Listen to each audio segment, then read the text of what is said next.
13 trains you will never leave, the Death Railway. Welcome, esteemed passenger, to the most unwelcome guide ever compiled. There are no glossy brochures featuring tan smiles and promises of unforgettable experiences here, although, to be fair, the experiences will indeed be unforgettable. Before you are 13 stories about railways that humanity built against all reason, against gravity, against the elements, and, in some cases, against the very instinct for self-preservation. These are routes where the schedule exists merely as a formality, and the journey itself becomes an existential dialogue between steel wheels and eternity. If you love taking photos from the train window, this cycle is for you.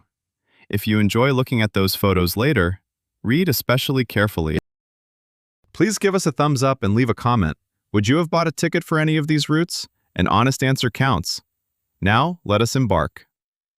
Story 1. The Burmese Death Railway, a path paved with bones. There are routes that look beautiful on a postcard. There are routes that look beautiful from the train window. And there are routes that are only beautiful until you learn their story, and the moment you do, the beauty does not disappear, but something dark sticks to it like jungle mud to the sole of your shoe during the rainy season. The Thailand-Burma Railway, officially known as the Bangkok-Rangoon Line and popularly referred to as the Death Railway, begins in Bangkok, Thailand, and crawls northwest through thick jungles, over mountain ridges, and reaches the Kwai River, which the rest of the world knows from David Lean's film from 1957.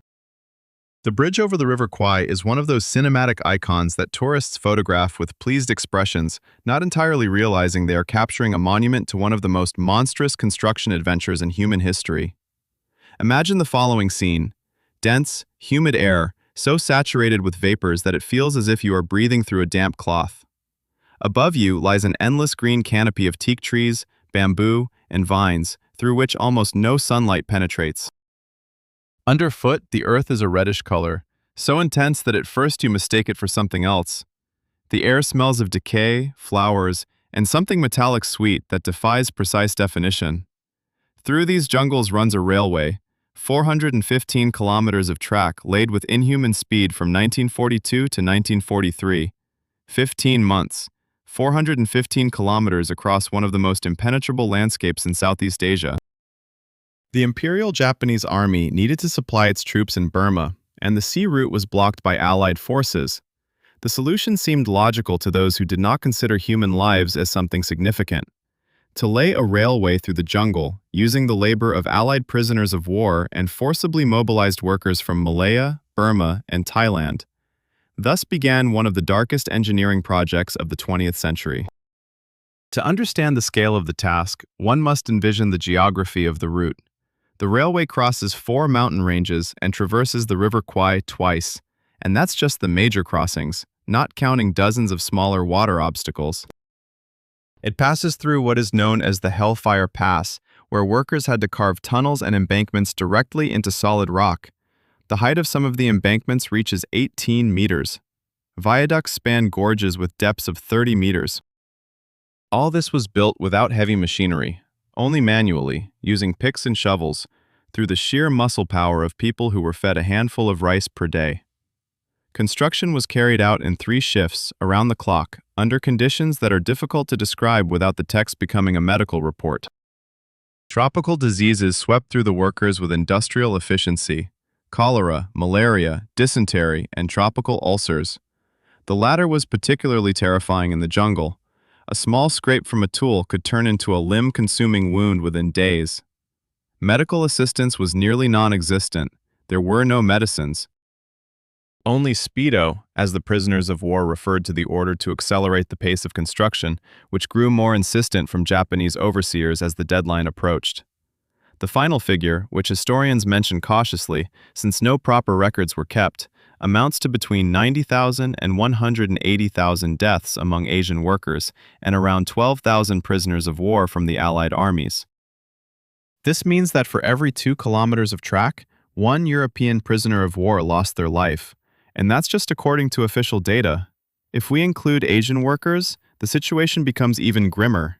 Approximately 1 person dies for every 200 to 250 meters of railway.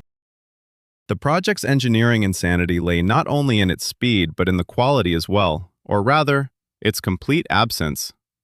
Wooden viaducts were constructed from untreated bamboo and raw teak without any preservation or protection. The embankments were made from loose soil, which turned to mush during the rainy season. The rail attachments were minimal. The engineer of the Japanese army who led the project later admitted that under normal construction standards, this project would have taken at least 5 years. They completed it in 15 months. The railway was opened in October 1943. Just a few months after its opening, the first serious infrastructure problems began. Bridges sagged, embankments eroded, and tracks spread apart. Allied aviation bombed the bridges with enviable regularity, and each time they were rebuilt using the same methods and the same hands. By the time of Japan's surrender in 1945, a significant portion of the road was essentially rendered unusable. The post-war fate of the railway turned out to be quite peculiar. British authorities dismantled most of the Burmese section as economically unfeasible, perhaps also wanting to erase the very physical evidence of what had occurred here. The Thai section was purchased from the Japanese government for 50 million baht and continues to operate to this day. Trains run here to the town of Nam Tok, the final station of the operational section, 3 times a day. The schedule is adhered to with the degree of accuracy one might expect from a railway built in 1943 in a hurry. Today, it serves as a tourist route. That's right, a tourist route. From Bangkok, you can take the morning train, travel to Kanchanaburi, see the famous bridge, take pictures of it, buy a souvenir mug with the bridge's image, enjoy a coffee at a cafe near the bridge, and return to your hotel by evening with a complete set of Instagram content. Tourists do this by the thousands every year, and something about this scene evokes mixed feelings, not because the memory of the fallen demands solemn silence, but because the human ability to turn any place into entertainment is strikingly universal. But here's the interesting part. If you decide to take this route not as a typical tourist, but as someone who wants to feel something genuine, the most terrifying stretch of the road is precisely where the train runs along the edge of a cliff above the River Kwai. This is the so-called Wanding Viaduct, a wooden viaduct standing on wooden piles driven right into the rocky shore. The train passes over it at a height of about 30 meters above the water. The wooden ties, the very same ties replaced after the war, still give an impression of temporariness. There are no handrails. The windows are open. Below lies the murky green water of the river. At that moment, especially if you look down instead of forward, you very clearly understand why this road carries such a name. The specific stories of those who survived and those who perished here are measured not in units but in thousands, and among them are names that history has preserved. Ernest Gordon, a Scottish officer who survived the Chun Chai camp and wrote the book Through the Valley of the River Kwai, described how the construction of the viaduct through one of the ravines took over 300 lives in 3 weeks, not from landslides, but from exhaustion, disease, and beatings. Australian medical officer Edward Weekey Dunlop, who later became a national hero in his country, rescued the wounded without medicine, using makeshift tools and his own surgical ingenuity. His diaries are one of the most comprehensive documentary sources about the construction of the road, describing conditions under which mere survival was perceived as something supernatural. Japanese military engineer Yoshihiro Fukuda, who oversaw the construction of the section at Hellfire Pass, was subsequently convicted as a war criminal. In court, he insisted that he was simply following orders and that the pace of construction was dictated by military necessity, not brutality. The court found these arguments unconvincing.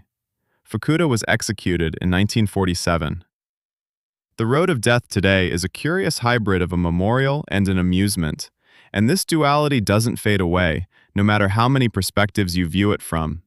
The museum in Kanchanaburi meticulously documents every number, every name, every recorded case.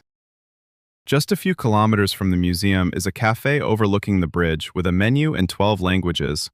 Both exist simultaneously, and both are real. If that doesn't deter you, go ahead. The view from the viaduct is certainly worth it. Just don't look down for too long. The next stop is high in the Andes, where the train climbs so high that passengers literally start to struggle for breath due to the altitude.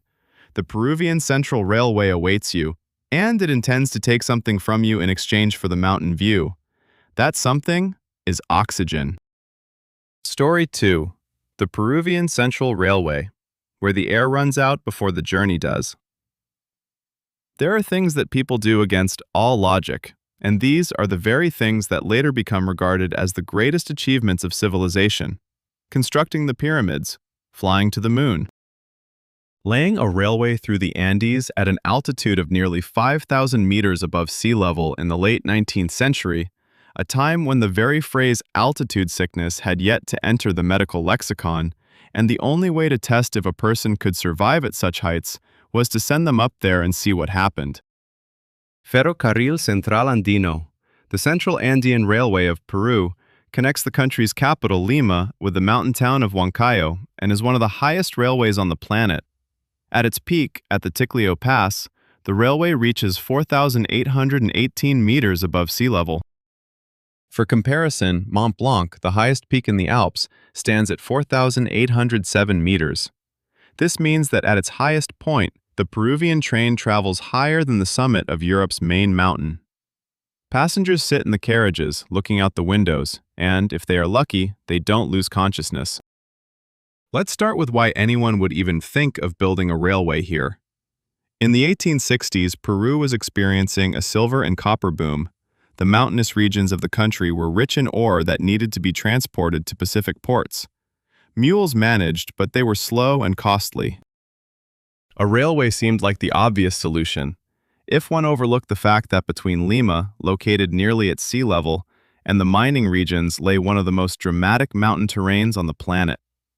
The person tasked with this project was Henry Meigs, an American railroad engineer whose biography is worthy of its own adventure novel. Meigs built railroads in Chile and Peru with the enthusiasm of a man with nothing to lose, partly because he was wanted in the United States for financial fraud, and going back home was not in his plans. The Peruvian government offered him a contract he couldn't refuse: to build a railway from Lima to Huancayo, overcoming an ascent of nearly 5,000 meters over a horizontal distance of about 170 kilometers. What Meigs accomplished with the terrain of the Andes is still studied by engineers and universities, partly as an example of technical genius, partly as a case of what happens when a person categorically refuses to acknowledge the impossible. The road includes 61 tunnels, 68 bridges, and, its main feature, a series of zigzags. A zigzag is a special technique specifically designed for areas where the ascent is too steep even for a mountain locomotive. The train enters a dead-end section of track, stops, switches to reverse, climbs even higher to the next dead-end section, and this is repeated several times in succession, literally scrambling up the slope like a mountain goat on steel wheels. There are a total of 6 such zigzags along the route. Each one is a little masterpiece of engineering tenacity. Construction began in 1870 and stretched over decades, partly due to technical difficulties, partly because Peru declared bankruptcy in 1876, causing funding to halt for about 15 years. Meigs did not live to see the completion of the project. He died in 1877, having managed to build the lower portion of the route.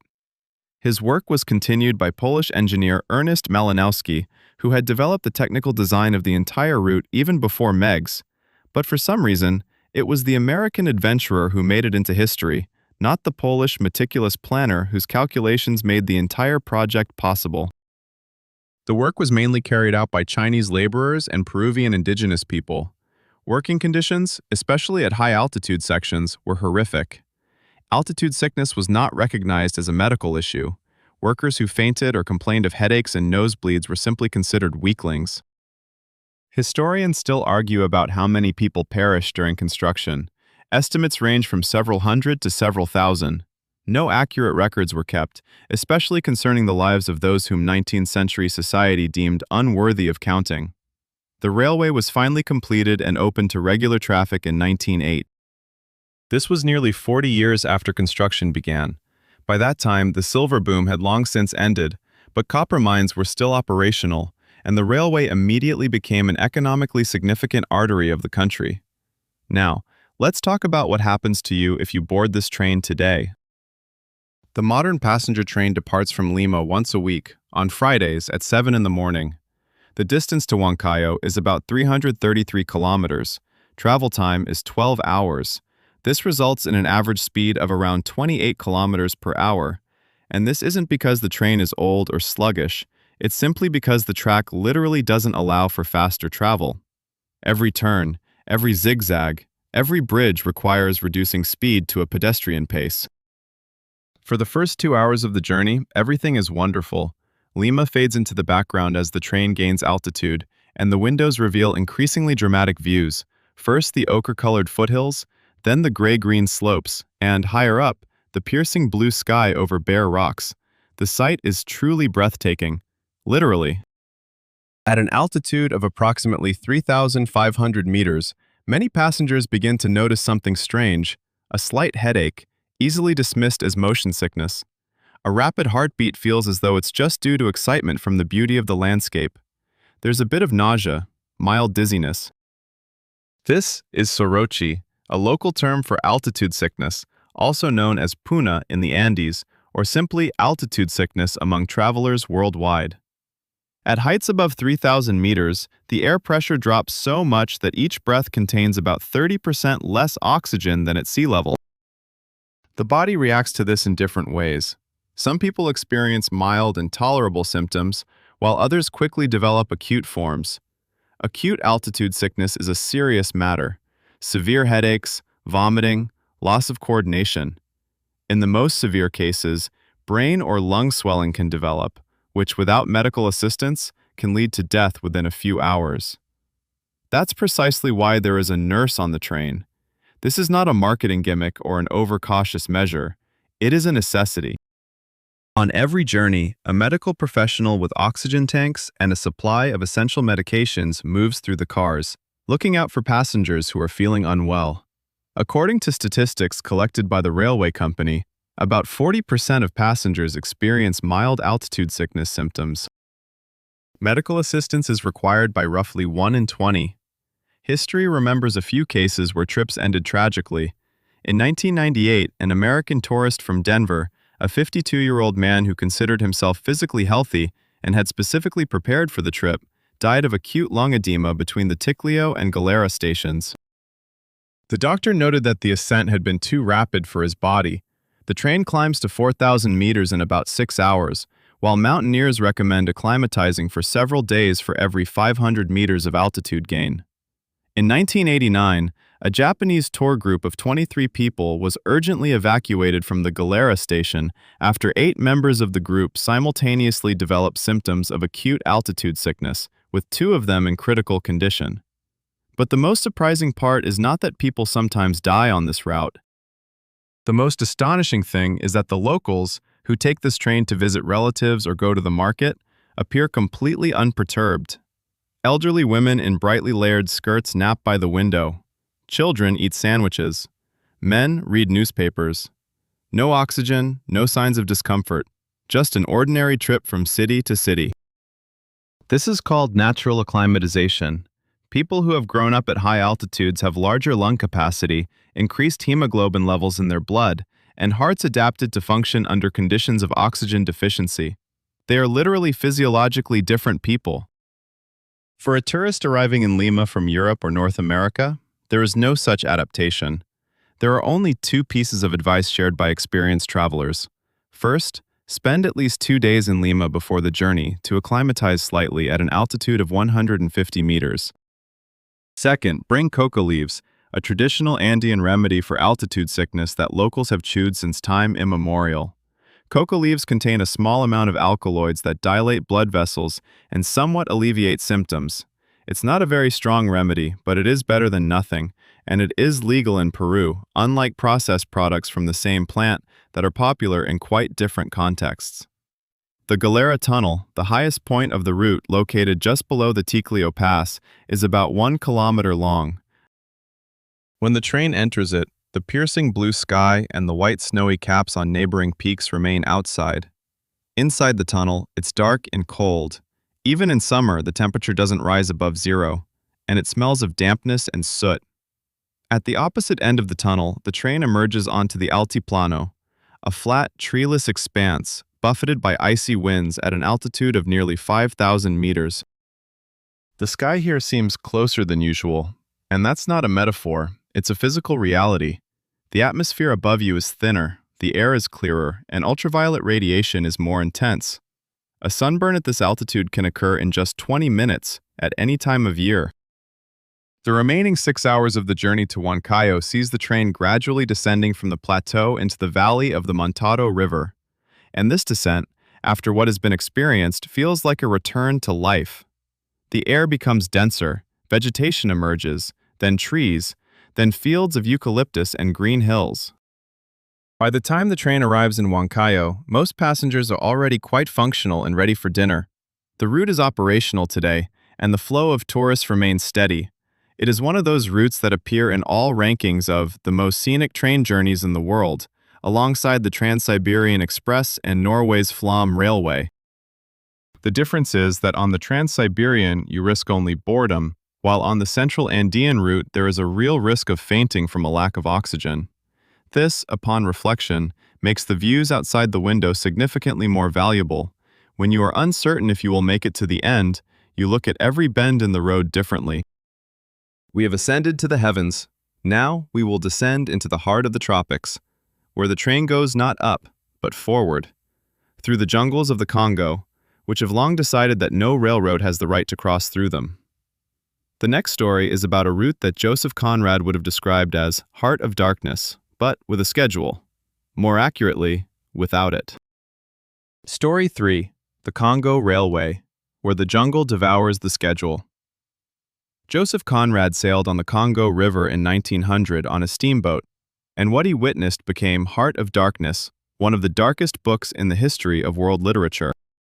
Conrad described the river as something alive and hostile, a space where civilization not only loses its meaning, but actively disintegrates under the pressure of something ancient and indifferent. If Conrad had traveled not on a steamboat but by train, he would have written something very similar, only with the addition of the creaking of rusty wheels and the smell of engine oil mixed with the damp compost of the equatorial forest. The Matadi-Kinshasa Railway, also known as the Congolese Railway or simply the Congo Road, connects the port city of Matadi on the Atlantic coast with Kinshasa, the capital of the Democratic Republic of the Congo, over a distance of approximately 348 kilometers. On a map, it appears as a short, straight line. In reality, it is one of the most dangerous and unpredictable railway routes on the planet, whose existence at any moment seems temporary, and each successful arrival of a train is perceived as a small miracle worthy of a prayer. Let's start with why it was built in the first place, because the story of this road's construction is perhaps the most concentrated expression of colonial madness from the late 19th century. The Congo River, one of the greatest rivers on the planet, second in volume only to the Amazon, is theoretically an ideal transport artery, wide, deep, and navigable, but only theoretically. In the stretch between Matadi and Malebo Pool, where Kinshasa stands, the river descends from the Central African Plateau to the ocean through a series of 32 rapids and waterfalls that make navigation physically impossible. This section, approximately 350 kilometers long, is a continuous roaring hell of white water, rocky outcrops, and whirlpools in which both dugouts and European vessels disappeared. King Leopold II of Belgium, who personally owned the Congo as private property, a historical phenomenon in itself worthy of separate discussion, needed a way to transport ivory and rubber from the interior of the country to the coast. The solution seemed obvious: to build a railway around the impassable section of the river. Construction began in 1900 and lasted for 8 years. During these 8 years, between 80,000 to 90,000 workers died, according to the most careful estimates from historians. That's about 250 people for every kilometer of track. Some perished from diseases. Malaria, sleeping sickness, and dysentery decimated workers with the same methodical precision with which a bulldozer demolishes a wall. Others died from accidents during construction, in conditions where every second slope threatened to collapse, and every third bridge was built over a gorge without safety measures, and with nothing more than bare hands for tools. Part of the condition of labor that is hard to call labor without adding to that word other, more precise definitions. The road was opened in 1898, and immediately became a key artery of the colonial economy. Trains transported rubber to the coast and, on the return trip, carried everything needed to maintain the colonial apparatus. After the Congo gained independence in 1960, the road came under the management of a state company, and that is when its true history began, a story of slow but relentless destruction. The problem with the Congo Railway does not stem from one specific risk factor, but rather from their perfect combination. It's as if nature and history conspired to create the most unfavorable conditions for any infrastructure, and the railroad became the perfect testing ground for this experiment. The first factor is climate. The equatorial forest of the Congo receives between 1,500 and 2,000 millimeters of rainfall each year, distributed almost evenly across all 12 months. This means there is virtually no dry season during which repairs could take place. Rain falls almost every day, not necessarily all day, but enough in intensity and regularity to constantly erode embankments, rust the tracks, and rot the wooden ties. The humidity level stays at 80 to 90% year-round. In such conditions, metal deteriorates about 3 times faster than in temperate climates, and wood deteriorates 5 times faster.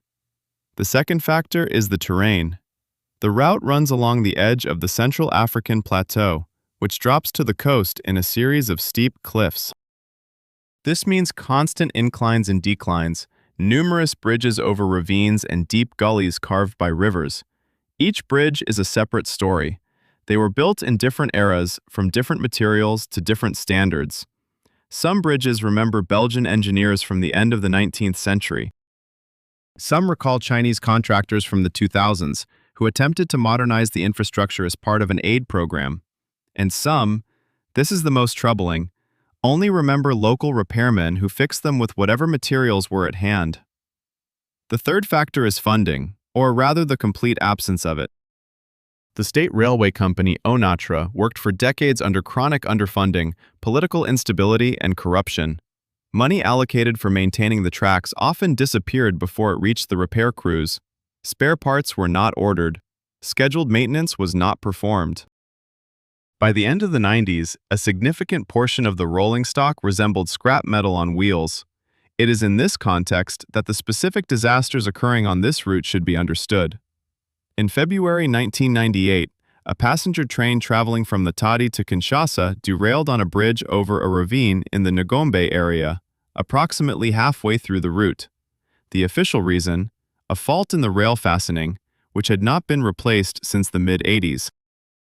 3 cars fell off the bridge into a gorge approximately 40 meters deep. The official death toll was 128 people, although independent sources reported numbers significantly higher. The train was overcrowded. Passengers sat on top of the cars and hung on the steps, as is common on many African railroads where the official capacity of the train is perceived as a recommendation rather than a limitation. Riding on the roofs of train cars is a phenomenon that deserves detailed description.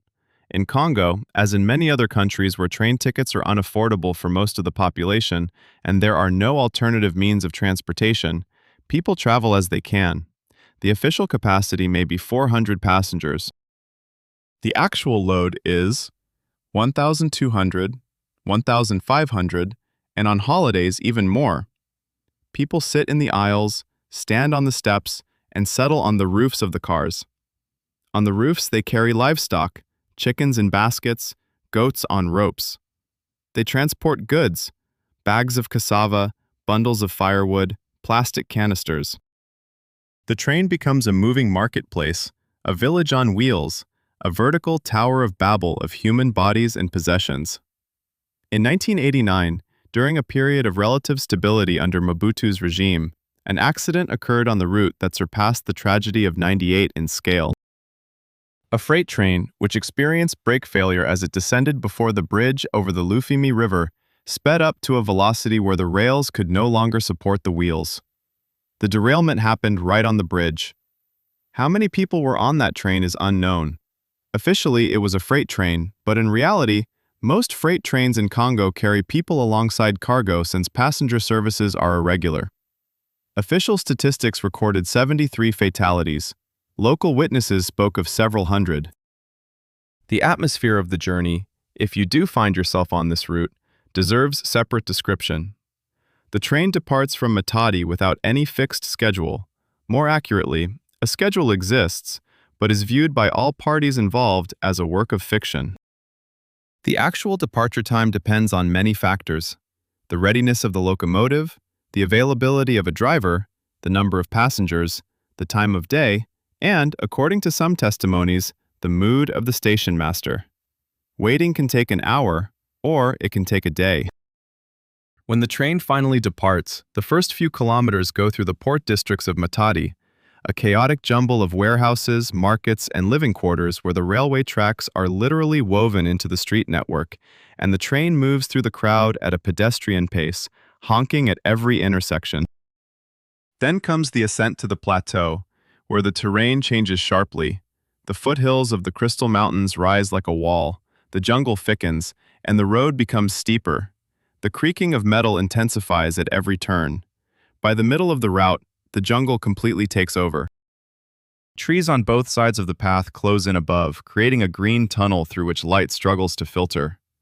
The humidity here is such that clothing gets soaked just from being in the air, without any rain. The scent is dense and organic, simultaneously alive and putrid, a smell of a place where life is both produced and disposed of with equal intensity. Sometimes the train stops for no apparent reason in the middle of this green nothingness and just sits there. An hour, 2, 5. Passengers disembark, set up fires along the tracks, cook meals, and children play right on the rails. Then the train suddenly starts moving again, just as abruptly as it had stopped. Today, the Matadi-Kinshasa Railway operates under extremely irregular conditions. Several times it is completely shut down for months due to landslides, bridge collapses, and a lack of fuel. Each time it was restored, partially, temporarily, until the next disaster.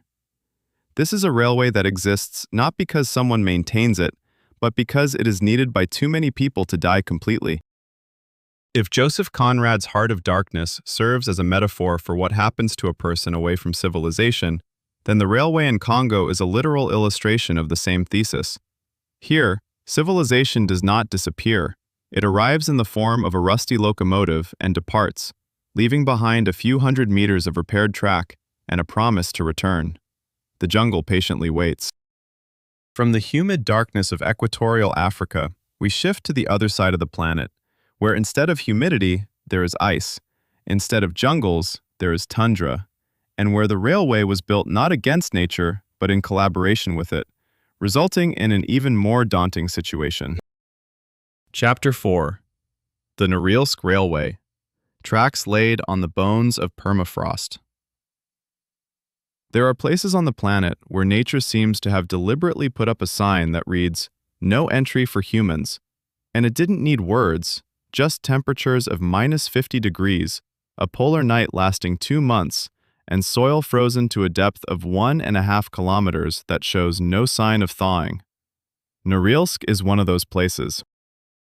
The northernmost city in the world with a population of over 100,000, located beyond the Arctic Circle at the 71st degree north latitude, surrounded by tundra that, in good weather, looks like a Martian landscape and in bad, like the end of everything. The railway connecting Norilsk to the river port of Dudinka on the Yenisei is about 100 kilometers long. 100 kilometers is not much. That distance is similar to that from Moscow to Serpukhov, from London to Oxford, or from Paris to Chartres. An hour's drive on a decent highway. But in Norilsk, decent highway doesn't exist at all, and the railway laid over permafrost under conditions that engineers gently refer to as extreme is the only land transport artery linking this city to the river, which for 4 months of the year serves as the only connection to the rest of the country. To understand why this road deserves a place in our grim guide, we need to start not with the railway, but with the city of Norilsk itself, because the history of the city and the history of the road are inseparable, just as bone and marrow are inseparable.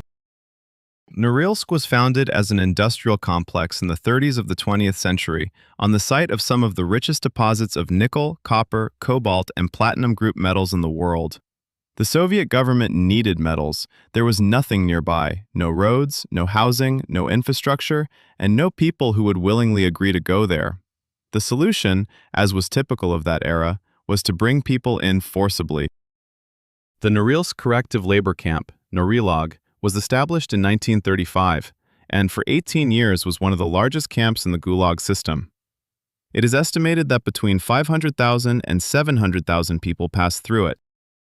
The number of deaths is uncertain, but presumably ranges from 18,000 to 100,000. It was by the hands of these people that both the city and the industrial complex and the railway were built. The Norilsk-Dudinka Railway was constructed between 1937 and 1941. The conditions under which it was built are such that one might want to read the description multiple times to ensure that it is not a work of fiction. In winter, temperatures dropped to -50 to -55 degrees Celsius. The wind on the plateau reached 30 to 40 meters per second, which made the perceived temperature feel about 20 degrees lower than the actual temperature. This means that at -40, with strong wind, the chill felt was equivalent to about -60. At such temperatures, exposed skin can suffer frostbite within 2 to 3 minutes. The air one exhales instantly turns into icy dust. Metal becomes as brittle as glass. The prisoners worked under such conditions, not for 8 hours, but for 12 and 14. The production quota was not reduced with falling temperatures. There was a rule that work only ceased at temperatures below -55 degrees. This rule was enforced with a level of precision that one might expect from a system where informing on others was the norm and survival was a personal responsibility. Clothing was insufficient. Food was inadequate. Medical aid was virtually non-existent. The engineering problem of building on permafrost deserves separate explanation, as it turns the operation of this road into an unending battle with geology. Permafrost is not just frozen ground. It is soil that has remained frozen to a great depth for thousands of years and has stayed in that frozen state since. The upper layer, the so-called active layer, thaws in summer to a depth of 30 centimeters to 1.5 meters, and then freezes again in winter. This cyclic movement creates enormous stresses in the soil. The ground expands when freezing and contracts when thawing, causing everything built upon it to undergo constant deformation. For a railway track, this means the following. An embankment laid on permafrost behaves unpredictably. In summer, the upper layer of permafrost thaws, causing the embankment to sink, and it sinks unevenly because the permafrost is heterogeneous, varying in depth and composition under different sections of the track. The rails bend, the sleepers twist, the track gauge widens. Additionally, the heat generated by passing trains and the heat that accumulates in the metal of the rails during summer accelerates the melting of permafrost directly beneath the track, creating zones of instability precisely where instability is most dangerous. A normal railway requires scheduled maintenance, replacing sleepers, adding ballast, and realigning rails. On the Norilsk Railway, this scheduled maintenance occurs almost continuously. There are sections repaired every summer, only to need repairs again every following spring, because winter does its work with a methodicalness that any destroyer would envy. The track workers here are not merely maintenance personnel. They are a line of defense. They literally keep the railway from sinking into the thawed ground. In January 1968, an incident occurred that is still mentioned in specialized literature on railway operations in the Arctic. A passenger train traveling from Norilsk to Dudinka encountered a stretch of track where a so-called thermokarst cavity had formed beneath the embankment, a void created by the thawing of ice lenses in the permafrost. The embankment over the cavity held until a locomotive weighing about 100 tons passed over it. Under this weight, it sank approximately 80 centimeters, suddenly, within a few seconds. The locomotive and the first 2 cars derailed. No passengers were killed, but several people sustained serious injuries, and the aftermath took almost 2 weeks to resolve, in January, with temperatures reaching -47. Blizzards warrant a separate discussion. The Norilsk blizzard is not what most people would refer to as a blizzard in temperate climates. This phenomenon, which locals call purga, can last unbroken for 3 to 4 days, during which visibility drops to 0, winds reach hurricane strength, and snow blows horizontally. so fast that exposed skin is literally scraped raw by snow crystals. During such blizzards, train movement sometimes stops. But not always. Freight trains carrying metal for the river port must go in any weather because a plan is a plan, and the Yenisei remains frozen for only a limited number of months each year. In March 1982, a freight train departed from Norilsk to Dudinka amidst a blizzard that, according to official reports, did not reach the critical thresholds for halting operations. At the 54th kilometer mark, the locomotive collided with a snowdrift approximately 2.5 meters high, formed in an area particularly exposed to strong prevailing winds. The drift was not visible from a distance adequate for braking. During the blizzard, visibility was around 20 meters. The locomotive was stuck in the drift solidly.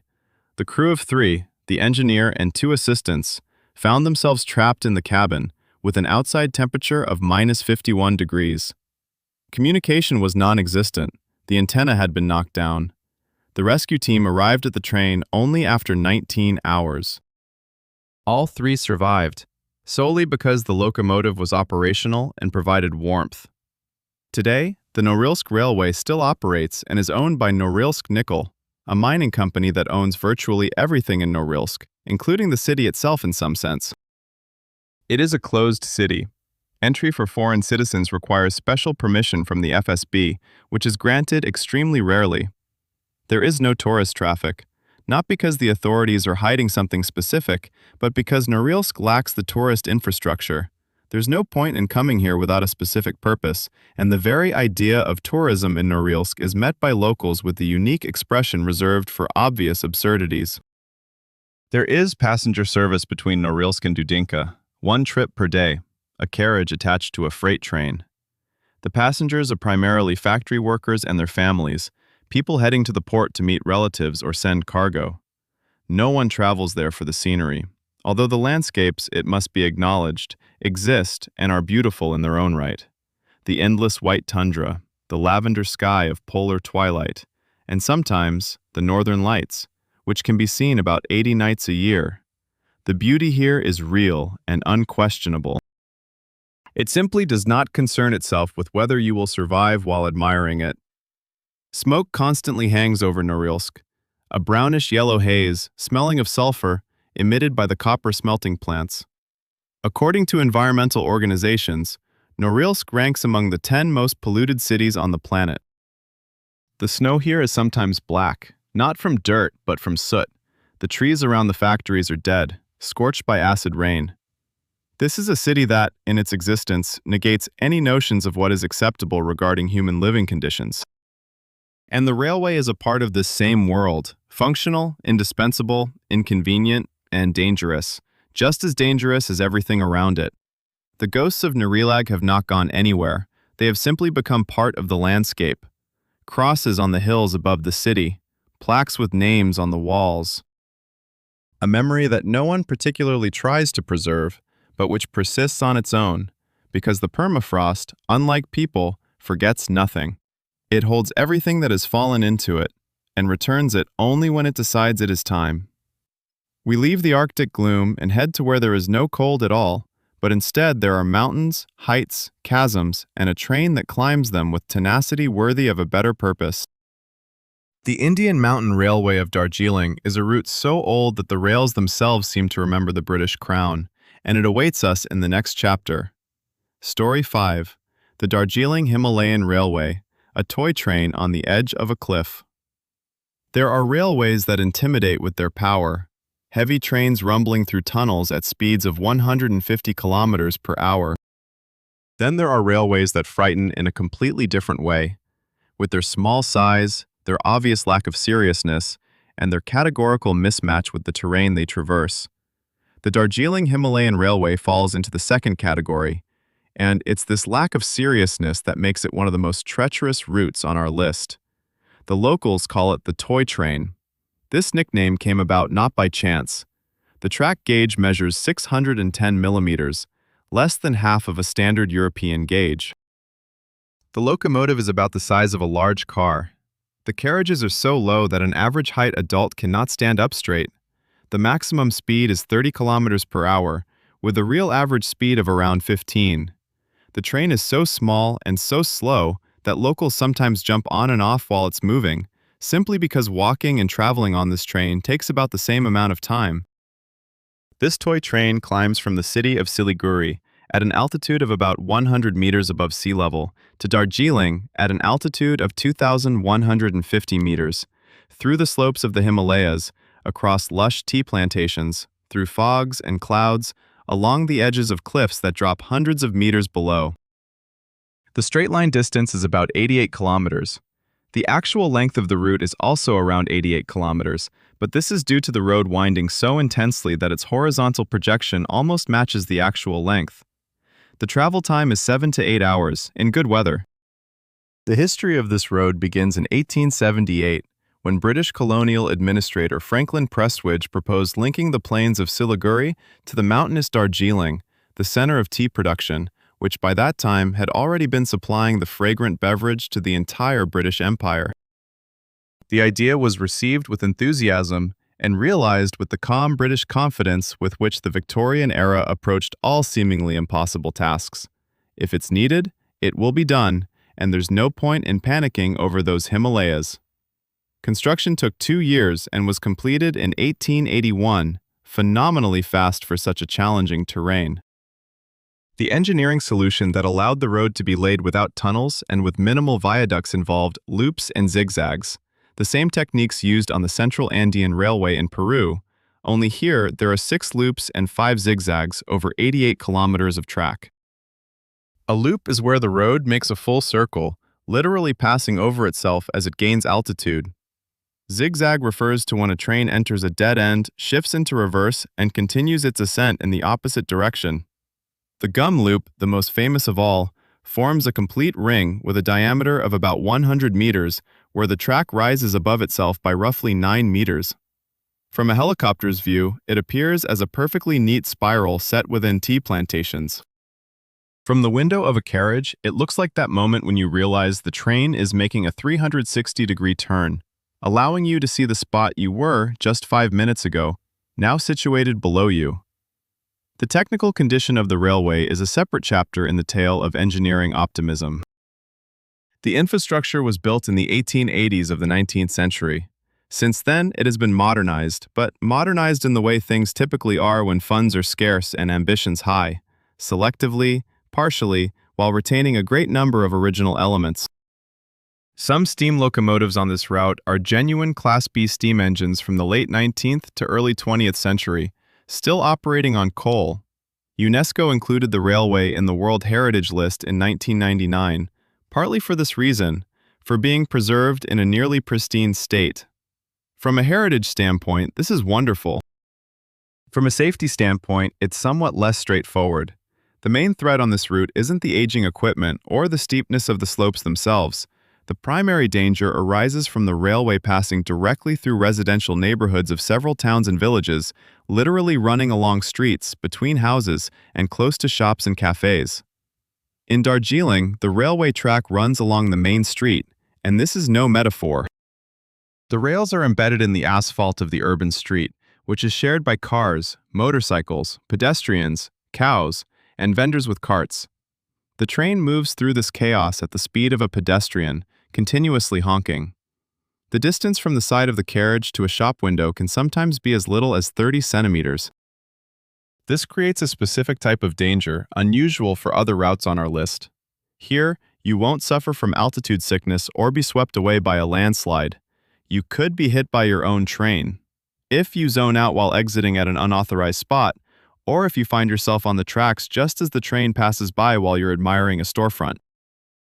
Accidents at crossings and right on urban sections of the track occur with sad regularity. In October of 2004, in Kursong, a town roughly midway along the route, a passenger train collided with a truck at an unregulated crossing. The truck driver died. The locomotive derailed and 3 passengers were injured. In September of 2019, on the section between Sanada and Goom, a train derailed after torrential rains washed out ballast from beneath the ties at one of the bends. No one was killed.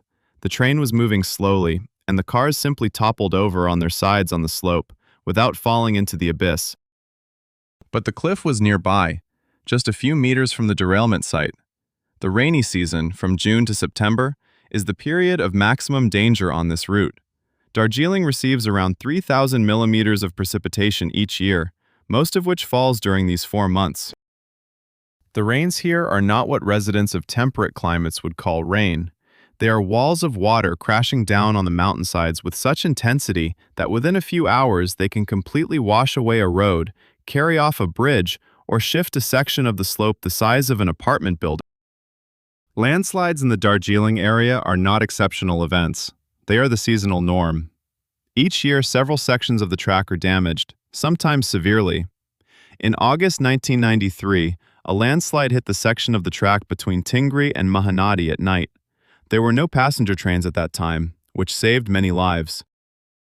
However, the repair crew that went out to inspect the track after the first reports of ground movement was caught under a second, subsequent landslide that occurred while they were working. 2 workers lost their lives. The section of track was destroyed over a length of about 200 meters. The embankment was completely gone, and the rails hung in the air over the void like 2 thin metal threads. The restoration took about 3 weeks, and that was a good result. In other cases, washed-out sections have taken months to restore. In 2010, after a particularly destructive rainy season, the road was closed for nearly a year. Several sections were damaged so severely that they required an actual redesign of the route. This meant that Darjeeling was cut off from the plains by land, accessible only by helicopter or a long detour along mountain roads. Despite all this, the road, and here we return to the strange duality characteristic of all the routes on our list, is incredibly beautiful. The tea plantations stretch along the slopes of the hills in neat rows of dark green. The fog lies in the valleys in dense white pillows in the morning, making it feel like the train is literally traveling above the clouds.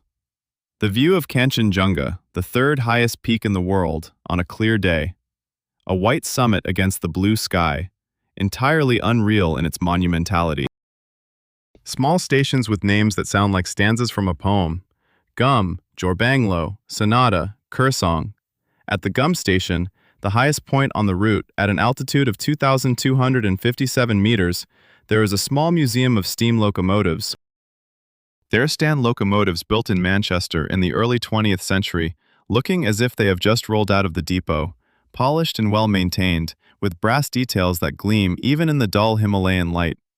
Some of these locomotives are still operational, not as museum pieces, but as active units of traction. When one of them whistles, releasing a plume of white steam, and slowly starts moving, pulling its tiny cars along the edge of the chasm, it truly looks like a scene from a movie. Only, it's unclear, from which exactly. Most likely from the one where everything ends well. But not necessarily. Darjeeling tea, by the way, is still partially transported by this train, along the same route it was taken during the time of the British Empire. Boxes of tea are loaded into those same small freight cars, hitched to the same steam locomotive, and sent down to Siliguri. This is almost 140 years of continuous tradition. There is something touching about this continuity, and something slightly unsettling. Because a tradition that has lasted 140 years does not have to continue into the 141st, especially if it is supported by an infrastructure that also remembers the beginning of this tradition, personally, so to speak, on its own rails. From the Himalayas to Patagonia, from the mist of tea plantations to the icy wind at the edge of the world. The next story is about a train that Argentinians call La Trochita, which Bruce Chatwin described in his In Patagonia as something between romance and slow torture. The train at the edge of the map awaits us. Story 6. La Trochita, the train at the edge of the map, where the wind has a name. Bruce Chatwin arrived in Patagonia in 1974 with a notebook and the intention to write a book about a place his grandfather described as the end of the world. He found exactly that, a space so vast and so empty that the very notion of place is nearly inapplicable. Patagonia is not a place, it is a state. A state of ultimate openness, ultimate vulnerability before a horizon that is equally distant and unreachable from all sides. And through this state, a train travels, small, stubborn, narrow gauge, at a speed of 45 kilometers per hour on the best days and significantly less on others. La Trochita, the official name Ferrocarril Roca, Ramal El Maiten Esquel, has a colloquial nickname that translates roughly to narrow gauge or little track, is one of the last operational narrow gauge steam railways in the world. The track width is 750 millimeters. The route length is 402 kilometers from Ingeniero Jacobachi to Esquel in the Argentine province of Chubut. The locomotives are American and German, built between 1920 and 1925. Not replicas, not restored museum pieces, the original locomotives that were assembled over 100 years ago and have continued to operate since. Because in Patagonia, things either work forever or rust immediately, and this one has had the fortune to fall into the first category. Let's begin with geography, because without it, it is impossible to understand either the train, its dangers, or its strange allure. Patagonia occupies the southern third of Argentina, about 1 million square kilometers of plateau, steppes, mountains, and wind. Predominantly wind. The Patagonian wind is not just a climatic phenomenon, it is a character. It has a personality. It comes from the west, from the Pacific Ocean, rolls over the Andes and crashes onto the plateau with such force and persistence that trees here grow horizontally, literally leaning eastward under the constant pressure of the airflow. The average wind speed in Patagonia is about 60 kilometers per hour. In gusts, it reaches 120 or even 150. During particularly severe storms, speeds can reach up to 200 kilometers per hour, which is the lower boundary of a hurricane on the Beaufort scale. It is this wind that poses the greatest challenge for La Trochita, not the mountains, though they are present, not landslides, even though those happen too. It is the wind, which blows almost continuously with enough force to overturn an empty narrow-gauge train car, which, in fact, has happened several times throughout the history of the railway. The narrow-gauge car has a narrow base and a relatively high center of gravity. In strong crosswinds, especially in open sections of the plateau, where there are no natural obstacles for dozens of kilometers, this geometry becomes problematic. There are documented cases where a gust of wind literally knocks a car on its side. The engineers of La Trochita can read the wind as sailors read the waves, by the color of the sky to the west, by the behavior of the sparse bushes along the track, and by the unique whistle that precedes particularly strong gusts. When there is a threat of dangerous winds, the train stops and waits, sometimes for an hour, sometimes for several hours. In these circumstances, the schedule is more of a recommendation than a requirement. The story of the construction of this railway is one of early 20th century Argentine state optimism mixed with British engineering pragmatism and tempered by the reality of Patagonia. In 1908, the Argentine government adopted an ambitious plan for the development of Patagonia. It was anticipated that the region would be populated and developed, that cities and farms would arise, and a sprawling railway network would be necessary to supply them. Railways were meant to bring civilization to places where it was in no hurry to go itself. Construction of La Trochita began in 1922 and took 23 years. The last stretch to Esquel was completed only in 1945. 23 years for 402 kilometers is a pace that was considered slow even by the standards of that era. Patagonia explains why. The logistics of delivering construction materials to absolute emptiness, a lack of labor, and an extreme climate that eroded what was constructed almost as quickly as it was built. Workers were recruited from all across Argentina, attracted by promises of good pay. Yet many of them, upon seeing Patagonia for the first time, immediately turned around and went back, preferring to lose their deposit than their sanity. By the time the construction was completed, the optimistic plan for the development of Patagonia had already lost its relevance. There was no significant influx of population, farming in this climate proved to be much more challenging than anticipated, and the railway built to service non-existent cities was operating at a deficit from the very beginning. She transported wool from sheep farms, oil drilling equipment to Comodoro Rivadavia, and a small number of passengers, primarily those who had no other option. In 1993, the Argentine government decided to close La Trochita due to its financial unprofitability. This decision sparked a wave of protests, not so much from passengers, but from people who had never traveled on the train, yet considered its very existence to be important. The train became a symbol of Patagonia, of stubbornness, of a time that unfolds differently. Writer Paul Theroux, who rode La Trochita in the 80s, described it as a train from another dimension where speed does not matter and distance exists on its own, separate from time. As a result of the protests, the route was partially preserved. Regular service now operates only on a small tourist stretch from Esquel to the village of Nahuelpan, about 16 kilometers.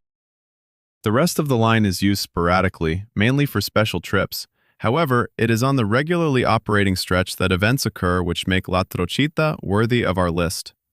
Winter in Patagonia is a completely different dimension of danger compared to summer. Temperatures drop to -25 degrees. Snow, which combined with the wind turns into a horizontal stream of ice crystals, can cover the tracks in just a few hours. In July 1998, the train became stuck in a snowdrift between Nahuelpan and the Laquineo crossing for 18 hours. There were 23 passengers and a 4-person crew on board. The heating was operated from the steam locomotive, which gradually consumed coal. As the coal began to run low, the engineer made the decision to burn wooden parts of the train's equipment, removable panels, benches, and boxes from the luggage compartment. The rescue team reached the train after 18 hours on horseback. Snowmobiles did not exist in that part of Patagonia at the time, and vehicles could not get through the drifts. Everyone survived. There were no frostbite cases, thanks to the engineer Carlos Menendez, who methodically and thoughtfully burned the wooden parts of the train, maintaining the temperature in the cars at around 10 degrees Celsius throughout the wait. Subsequently, Menendez received official recognition from the railway management of the province. The fact that he burned a significant portion of the historical rolling stock was not mentioned in the official acknowledgement. In summer, the threat comes not from snow, but from fire. The Patagonian steppe during the dry season is an ideal combustible material. Dry grass standing waist-high, spread out over hundreds of kilometers without a single water source. Sparks from the locomotive's chimney, since La Trochita runs on coal and constantly emits sparks, can ignite the steppe in minutes during July and August. Fires along the route occur every year. They are generally small and either extinguish themselves or are managed by crews that follow the train on rail cars during the fire-prone period. But in February of 2011, a grass fire sparked by a locomotive spread over an area of around 300 hectares before it could be contained. The train was in the center of the fire ring for about 20 minutes while the engineer, traveling at maximum speed of 38 kilometers per hour, maneuvered the train out of the danger zone. Passengers were ordered to lie down on the floor and cover their faces. Outside, temperatures were estimated to exceed 350 degrees. Everyone survived, once again. La Trochita is remarkably resilient, both the passengers and the locomotives. The steam engines from 1920s still operate today. They are repaired in the workshops of El Maiten, where a fully equipped depot with lathes, blacksmith forges, and supplies of parts has been preserved, some of which are handmade because original spare parts for such old locomotives are now impossible to find anywhere in the world. Engineer Horacio Villalba, who worked at the El Maiten depot for 42 years and retired in 2018, told a local newspaper that he knows each of the operational locomotives like his own children. According to him, locomotive number 154, the oldest in operation, built in Baldwin, Pennsylvania in 1922, has the character of a stubborn old man who does what he wants but is reliable overall. This sounds reassuring until you realize it concerns a steam boiler operating under pressure and over 100 years old. A boiler explosion is theoretically one of the most dangerous accidents in steam locomotive operation. On La Trochita, the boilers undergo scheduled inspections every few years. The inspections are carried out by the mechanics of the depot, skilled, experienced, and dedicated individuals, but lacking the resources of large railroad companies. There has never been a boiler explosion on this railway throughout its entire history, which is either a testament to the high professionalism of the mechanics, sheer luck, or a combination of both in unknown proportions. Tourists who travel today on La Trochita from Esquel, of which there are quite a few, as the railway is included in all travel guides to Patagonia and is mentioned in every text about the most picturesque railroads in the world, see out the window what Chatwin described as a space greater than any human scale. An endless steppe, ochre and gray-green.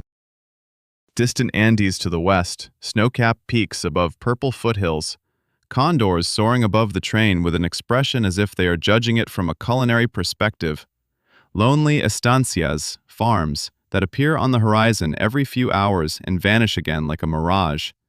And the wind, always the wind. It blows through the gaps of the train windows, finds its way under the doors, whistles in the wheel pairs and the bridge trusses. The locomotive struggles against it, literally.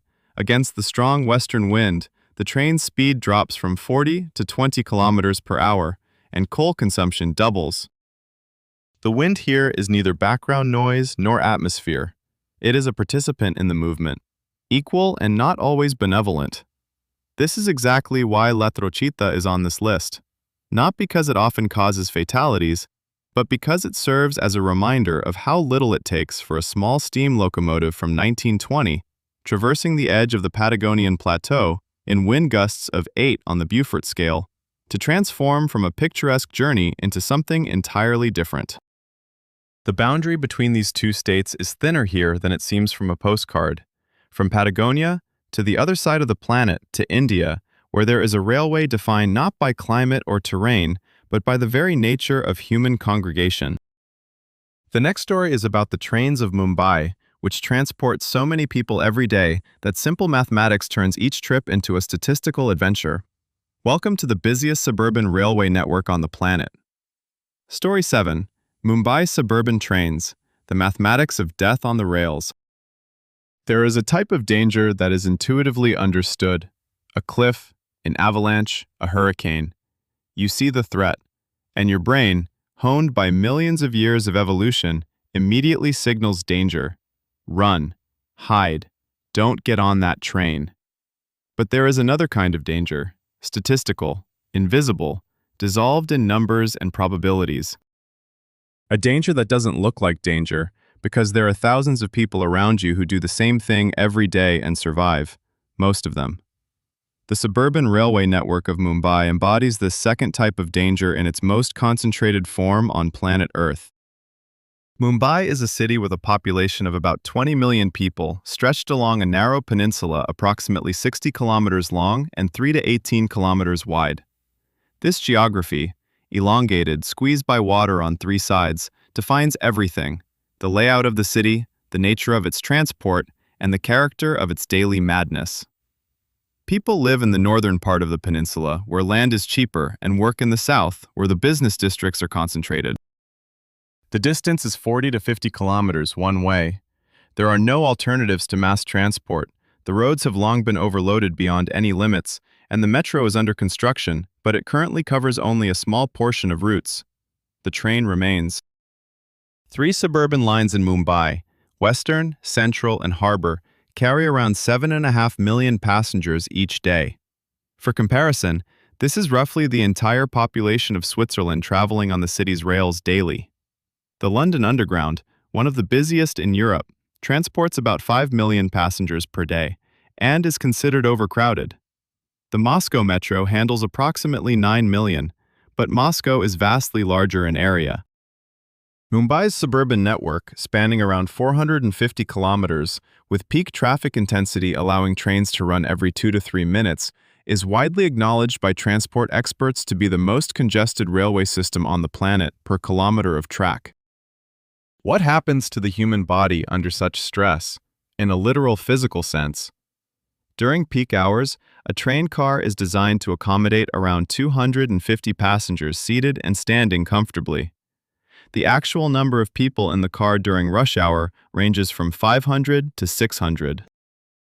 This means that there are approximately 15 to 16 people for every square meter of space within the car. For comparison, health standards in most countries consider overcrowding at 8 people per square meter to be critically dangerous. In the Mumbai trains, this threshold is exceeded by double.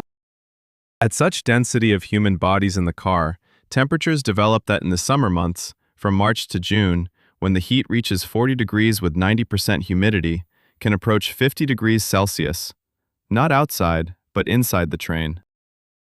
People faint from heat exhaustion so regularly that medical teams are stationed at major stations during peak hours. A passenger who has lost consciousness cannot physically be lowered to the floor. There is no space. They are held upright by bystanders until the train arrives at the next station. However, heat exhaustion is not what makes Mumbai trains the deadliest in the world by absolute numbers. The main killer here is open doors. Mumbai suburban train cars, in most of their modifications, do not have automatically closing doors. The doors remain open while in motion. This is not a malfunction or a violation, but a design feature inherited from British colonial times that persists because, with such density of passengers, automatic doors simply could not close. Passengers stand in doorways and hang on to railings outside the train. This image has become the hallmark of Mumbai trains and is reproduced in thousands of photographs. It looks exotic and even picturesque, until one considers that the distance between a moving train and the edge of the platform or a contact pole is mere inches. Official statistics published by Indian Railways report around 2,000 fatalities on Mumbai's suburban lines annually. 2,000 people a year. That's about 5 to 6 people a day, every day, without weekends or holidays. The overwhelming majority of these deaths occur right at the open doors and on the tracks. People fall from doorways during sudden stops, get pushed out by the crowd, or slip off wet handrails during monsoon season. Some meet their end crossing the tracks in unauthorized places because official crossings are too infrequent for a city of such density, and people run straight across the rails. 2,000 deaths a year on a single urban rail network is a figure that's hard to fully comprehend. For comparison, all aviation disasters worldwide in an average year claim between 300 and 900 lives. Mumbai trains kill people 2 to 6 times more than the entire global civil aviation. And this rarely makes headlines in international news because it happens 1 or 2 people at a time, and each individual death does not constitute an event significant enough for a headline. Statistics turn into real people when you start reading local news in Mumbai. In October of 2016, 22-year-old student Rishabh Sharma fell from an overcrowded carriage while on the stretch between Dahisar and Mira Road stations. He was thrust out of the doorway by a wave of passengers rushing into the train at the station. By luck, he survived, falling onto an embankment rather than under the wheels. In March of 2019, on the Central Line, a train traveling from Karjat to Chhatrapati Shivaji Terminus made an emergency stop due to an animal on the tracks. The crush in the carriage caused several people standing in the doorway to be thrown out. 3 people died, and about 20 were injured to varying degrees. The monsoon season, from June to September, is particularly deadly. Mumbai receives about 2,400 millimeters of rainfall annually, most of which falls during these 4 months, sometimes within just a few days or even hours. In July of 2005, 900 centimeters of rainfall fell in 24 hours, a record for any metropolis in recorded history. The entire suburban railway network was flooded. Thousands of passengers were trapped in trains standing in water up to their waists. Official reports state that around 500 people died that day across the city, not just due to the railway, but it played its part. The exact number remains unknown, as accounting under such catastrophic conditions was not carried out with sufficient accuracy. Monsoon rains make tracks slippery, erode embankments, reduce visibility, and flood low-lying areas. But the most insidious aspect is that they do not halt operations. Trains continue to run in any rain, except for the most catastrophic, because 7.5 million passengers cannot simply stay home. Most of them do not have that option. They commute to work, from work, to the hospital, to the market, and the train is the only way to get there. This is the key paradox of Mumbai trains. Their danger is inseparable from their necessity. It is precisely because they are necessary that so many people ride them. And it is precisely because so many people ride them that they are dangerous. They cannot be shut down. The city would come to a standstill. Reducing the load is impossible. There's nowhere to redirect it. Building more cars and lines is ongoing, yes, But it is progressing slowly, not fast enough for a city that is growing faster than its infrastructure.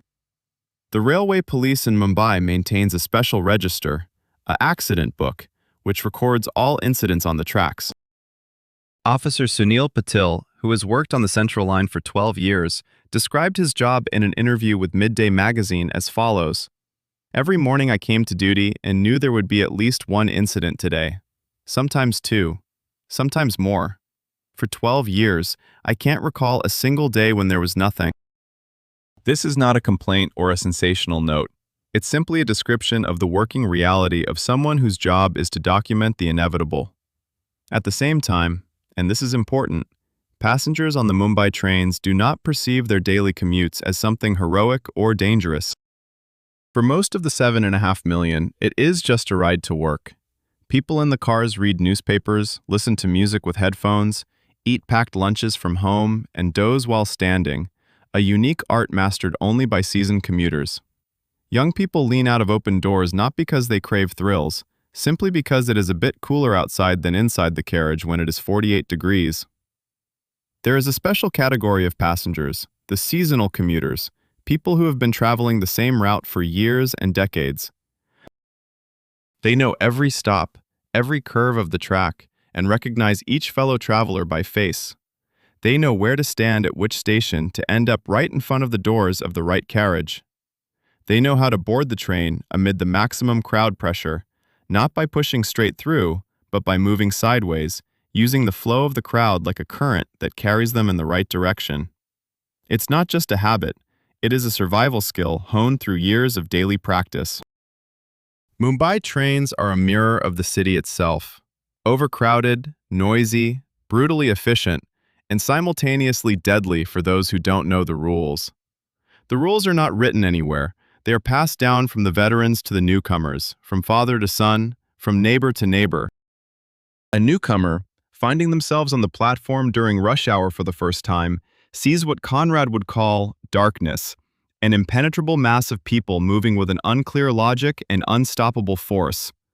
A local sees a system, chaotic, imperfect, dangerous, yet functional, every day, for 7.5 million people. 2,000 of them will not make it this year. From urban hell to mountain heights, from tropical heat to alpine cold. The next story takes us to China, where there exists a railway that engineers deemed impossible 30 years ago, and today it is in operation, and at an altitude where additional oxygen is forcibly supplied to passengers in the cars. The Tibetan Railway awaits us, the highest in the world, traversing the roof of the world. Story 8. The Tibetan Railway. Train on the roof of the world, where the sky is too close. There are projects that humanity calls impossible, and then realizes. There are projects that are labeled impossible, and rightly so, are not realized. The Tibetan Railway, connecting Golmud in Qinghai Province with Lhasa, the capital of the Tibetan Autonomous Region, long belonged in the first category according to the Chinese government, and in the second according to most engineers who were offered the chance to design it. Ultimately, the government triumphed, which is not surprising. The Qingzhong Railway, known as the Qinghai-Tibet Railway, was opened in July 2006 after 5 years of construction, which cost approximately $4.2 billion and, according to official data, claimed the lives of around 100 workers. It also created engineering solutions that previously did not exist anywhere in the world. The length of the section from Golmud to Lhasa is 1,142 kilometers. For 960 kilometers of this stretch, the railway is located at an altitude of over 4,000 meters above sea level. The maximum height, the Tangula Pass, reaches 5,072 meters. This is higher than Mont Blanc, higher than any peak in the Alps, the Scandinavian mountains, the Carpathians, and the Caucasus, higher than the base camp of Everest. At this height, the atmospheric pressure is about 54% of the pressure at sea level. This means that every breath contains roughly half as much oxygen as at lower altitudes. Climbers tackling peaks that exceed 8,000 meters refer to the area above that height as the death zone. It is where the human body inevitably deteriorates, and the only means of survival is to descend. 5,000 meters is not classified as the death zone in climbing terms, but for an unacclimatized person, it presents serious physiological stress. Headaches, nausea, shortness of breath at the slightest movement, and coordination disorders all begin at around 3,500 meters and worsen with every 100 meters of ascent. Chinese engineers address this problem radically. They design the train cars to be airtight and force oxygen into them through individual oxygen tubes connected to each seat, similar to an airplane. The concentration of oxygen in the cars is maintained at a level corresponding to approximately 2,000 meters above sea level, significantly higher than the actual altitude outside, but comfortable for people without acclimatization. This system operates using special oxygen generators installed in each car. If the system malfunctions, and under extreme high-altitude conditions, any equipment fails significantly more often than at lower altitudes, passengers start experiencing symptoms of mountain sickness within about 20 to 30 minutes. This is not just a theoretical scenario. In August 2009, a partial failure of the oxygen supply system occurred in 3 cars of one train on the segment between the Tangula and Amdo stations, the highest section of the route. According to leaked information to Hong Kong media, about 40 passengers sought medical assistance with symptoms of acute mountain sickness. 2 were hospitalized in Lhasa with suspected pulmonary edema. No official confirmation of this incident has been issued by the Chinese railroads, which in itself is a particular kind of information. However, the oxygen system is just one of many engineering challenges that make the operation of this railway a continuous balancing act on the edge of possibility. The main issue is permafrost. Approximately 550 kilometers of the route pass through an area with permafrost, specifically a unique Tibetan type of permafrost that is unstable even by Arctic standards. The Tibetan plateau heats up more intensely than the Arctic plains. Solar radiation at 5,000 meters is significantly stronger due to the thinner atmosphere, and the permafrost here exists in a constant state of dynamic equilibrium. It doesn't just exist, it continuously changes in response to seasonal temperature fluctuations. Engineers have developed several fundamentally new technical solutions for this section. Firstly, a significant portion of the track is elevated on viaducts, bridges that are raised above the ground and do not make contact with the surface of the permafrost, thereby not transferring heat from the trains and the rails to it. The total length of the elevated sections is about 160 kilometers, more than the entire route of most conventional railways.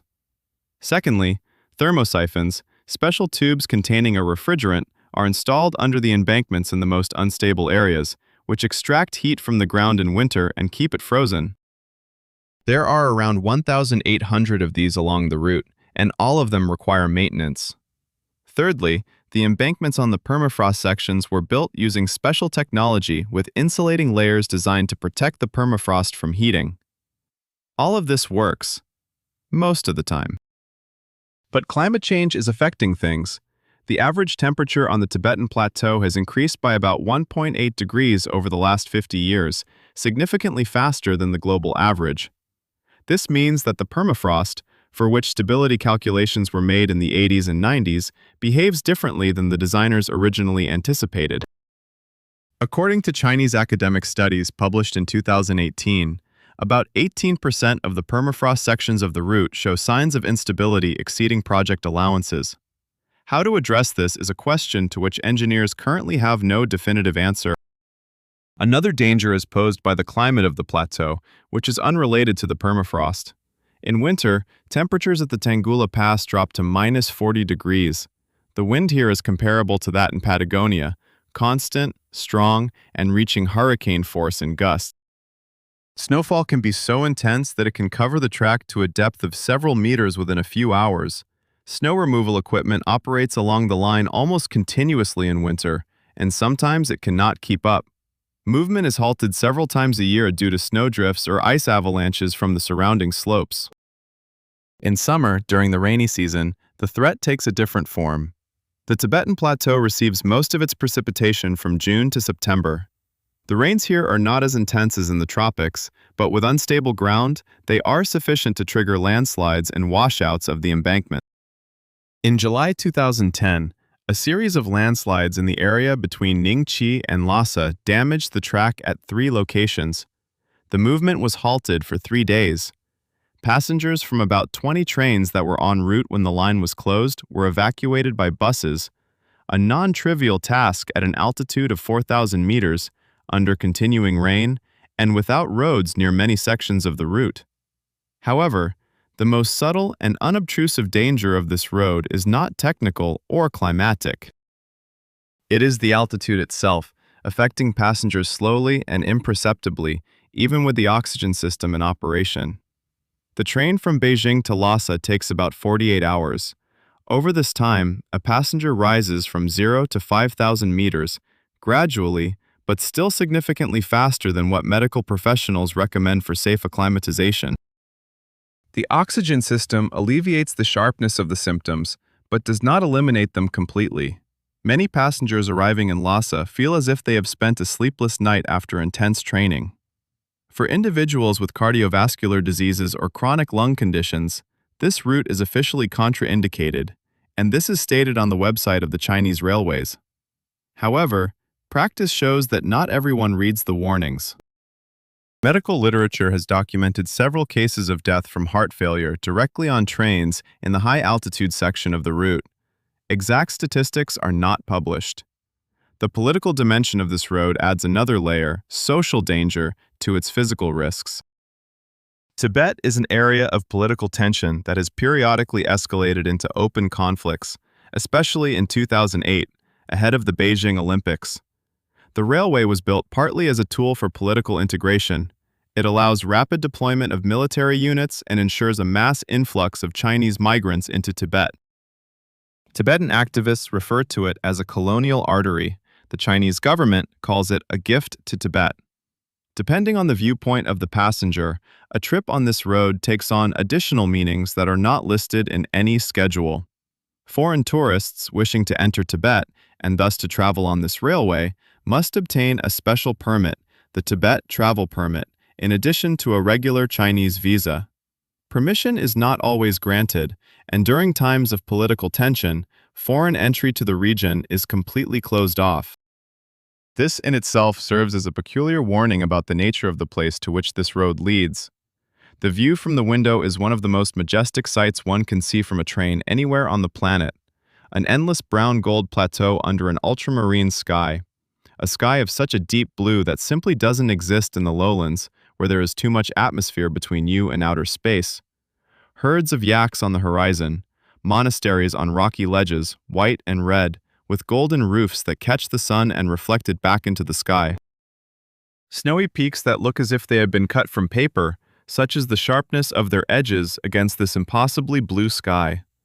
And somewhere up there, in the thin air at an altitude of 5,000 meters, in a sealed carriage with forced oxygen supply, you realize that you are looking at the world from a height seen only by birds, mountaineers, and passengers of one specific railway, the existence of which was considered technically impossible just 20 years ago. It is a bit suffocating, with oxygen tubes under your nose and a mild headache that doesn't go away throughout the journey. Almost suffocating. We descend from the roof of the world and enter the jungle, but not the jungle we have already seen. The next story is about a railway in Cambodia that does not kill with height or cold. It kills with its complete, absolute unpredictability, and with bamboo trains that are possibly the craziest transportation solution ever conceived by humankind. Story 9. The bamboo trains of Cambodia, Norilsk, which travels faster than common sense. There exists a vehicle that has no official name in any technical standard in the world. It is not mentioned in textbooks of railway engineering. It has not been certified by any safety regulator. It is not insured by any insurance company on the planet, at least none that is in their right mind.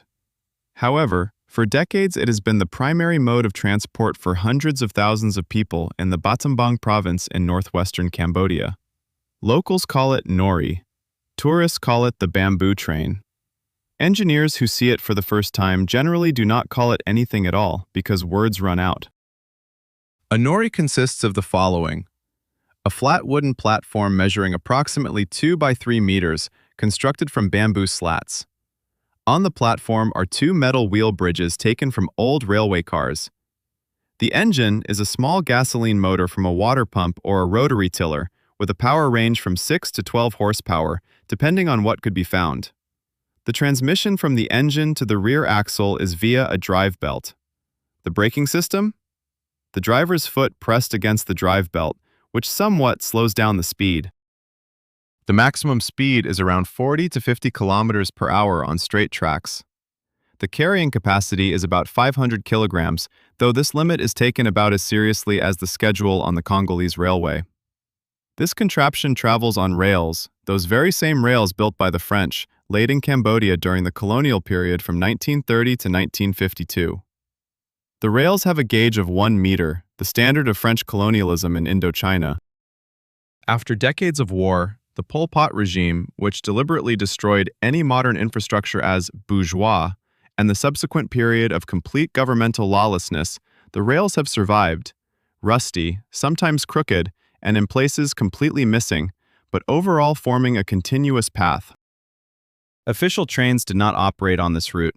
They were neither functioning locomotives nor funds for their restoration, nor political will to engage with railroads in a country that had just experienced genocide. Thus, the locals invented the nori. The history of its origin is vague in details, as is often the case with inventions that arise not in laboratories, but out of necessity. The most common version traces the appearance of the first bamboo trains to the mid-80s, when the regime of Pol Pot was overthrown, and the people of the provinces slowly began to return to normal life. There was a need to transport rice from the fields to the city, cattle to the market, and people from villages to hospitals. There were no roads, there were no trucks. There were horses but few. However, there were rails, and something could be placed on them with wheels. The first nori was apparently quite primitive, a simple platform on wheel sets that were pushed by hand or pulled by water buffaloes. Then someone adapted a motor. Eventually, the motors became more powerful. By the early 2000s, the nori had transformed into a developed ecosystem. Several hundred units in Battambang province, established routes, approximate schedules, and even something akin to fares. Local entrepreneurs own the noris as means of production, renting them out or transporting passengers and goods for a fee. Now let's talk about what makes the nori worthy of our list, besides the mere fact of its existence. The main technical problem of the bamboo trains lies in the fact that there are several of them, simultaneously, on a single track, heading in different directions. The tracks of the Cambodian railroad are single gauge. There are no passing points. There are no sidings, there are no signals, there is no dispatch communication. When two noris approach each other, and this happens constantly, several times on each route, they must somehow pass each other.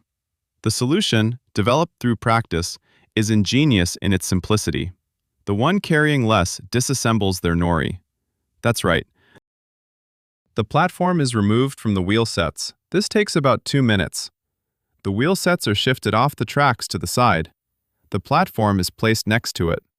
The loaded nori passes by, after which the disassembled nori is reassembled, the passengers take their seats again, and the movement continues. The entire process takes about 5 to 7 minutes. The rule of less is carried disassembles sounds clear, but in practice, its application requires negotiations. The nori drivers are strong-willed individuals with a firm sense of their own dignity. Disputes about who should disassemble arise regularly. Sometimes both drivers insist that it is the other who is carrying less. Negotiations take place on the go, while both platforms approach each other at a speed of 40 kilometers per hour. A miscalculation in stopping time can lead to a situation where negotiations never come to fruition. In the archives of the Battambang Provincial Hospital in Cambodia, several dozen cases of nori collisions have been documented from the 90s until the early 2000s. Most of them are head-on collisions, occurring at speeds ranging from 20 to 40 kilometers per hour.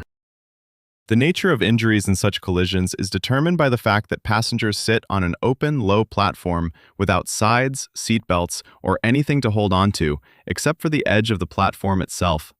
In the event of sudden braking or a collision, people and cargo simply fly forward. Fatalities have occurred. Exact statistics were not maintained, but several cases have been documented in local news.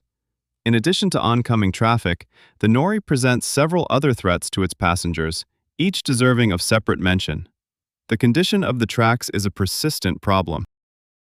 The railway, built by the French and maintained for decades, has various defects: warped sleepers, gaps between the rails, and sections with settled ballast where the rails are practically resting on the ground.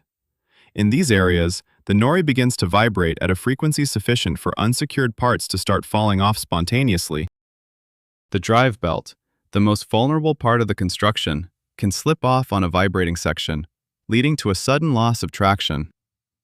This means that on an incline, the platform begins to roll backward, without brakes and with passengers aboard. Rain fundamentally worsens the situation. During the monsoon season, the tracks become slippery with mud, the embankment softens, and the wheel pairs start to skid.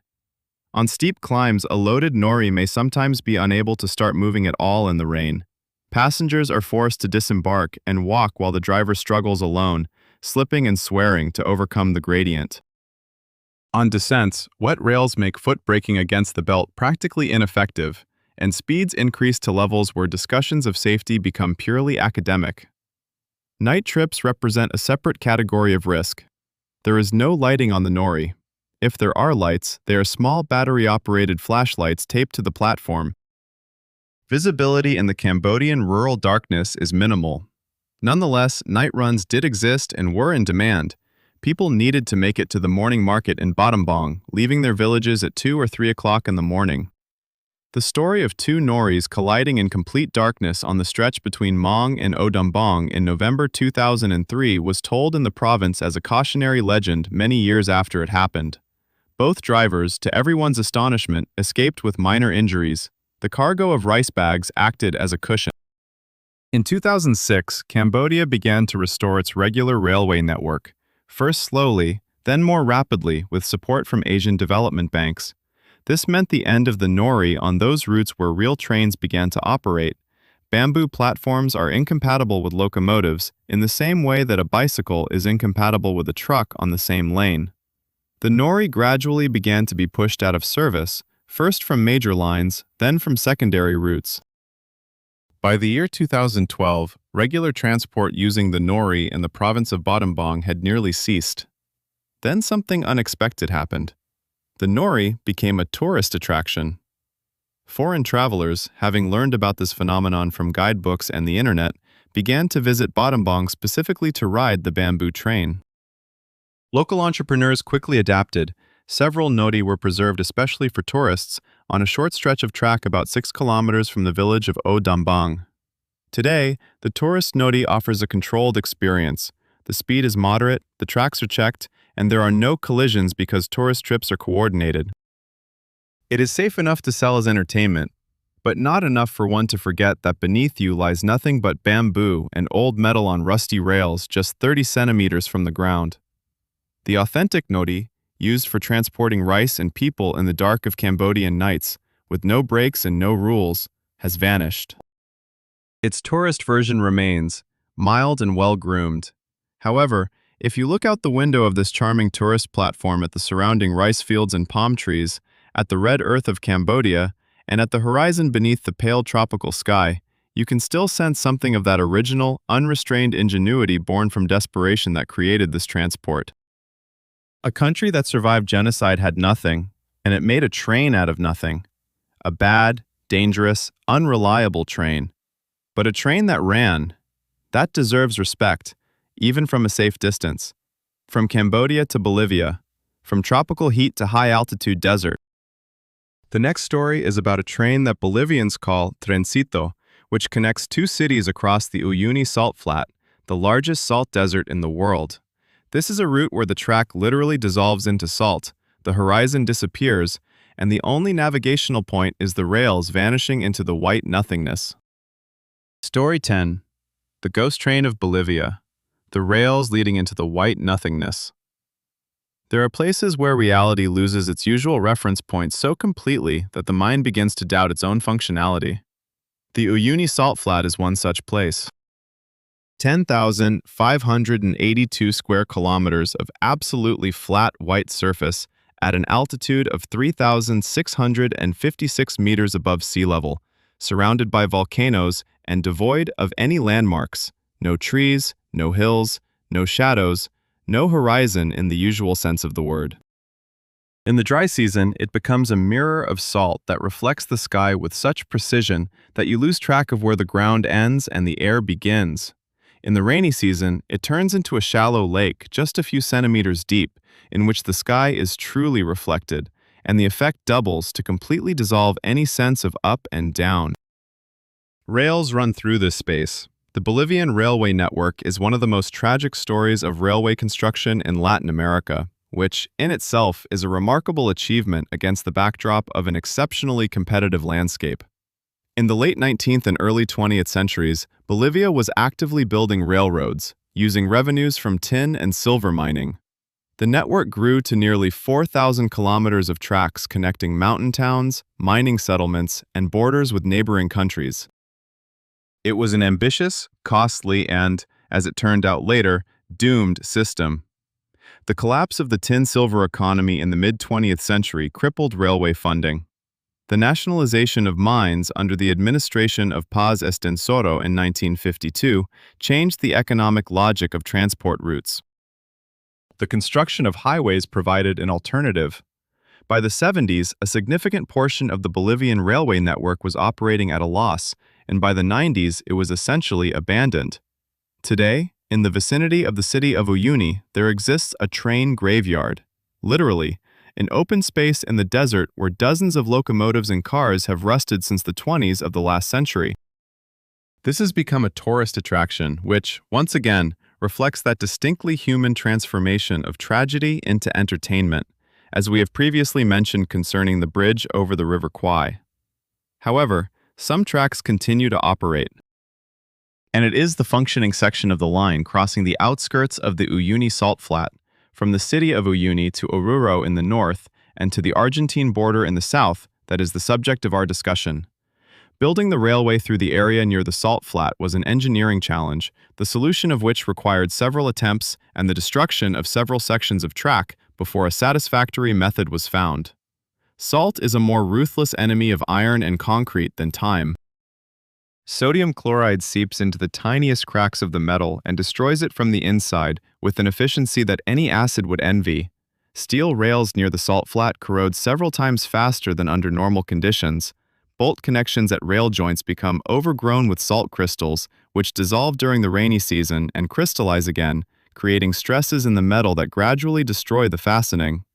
The embankments made of imported soil on top of the salt crust behave unpredictably. The salt crust beneath them varies in thickness, from 2 to 10 meters in different areas of the salt flat. Beneath the salt crust is brine, a saturated salt solution in which salt crystals are suspended. This substance is not a solid foundation in any engineering sense. It behaves like a liquid under sufficient load, causing the embankments on top to sink slowly yet steadily. Monitoring the condition of the track in these areas requires constant attention, which is not always feasible under the chronic financial deficit faced by the Bolivian railways. In March 1996, a freight train traveling from Uyuni to Avaroa with a load of mining equipment derailed in an area near the salt flat. The cause was a subsidence in the embankment where the salt layer was thinner than anticipated during construction, and brine, under the pressure of the embankment and passing trains, gradually migrated to the side, creating a cavity. The locomotive and 4 cars toppled over. The engineer sustained serious injuries while the assistant engineer lost his life. The restoration of the area took about 3 weeks in conditions of high altitude, with daily temperature fluctuations from 20 degrees Celsius to minus 15 degrees, which itself poses a significant challenge for the repair crews. The climate of the salt flat deserves a detailed description, as it is one of the most extreme on the planet despite the seemingly serene visual landscape. An elevation of 3,656 meters means thin air and intense ultraviolet radiation, at a level that corresponds to looking directly at a welding arc in a temperate climate.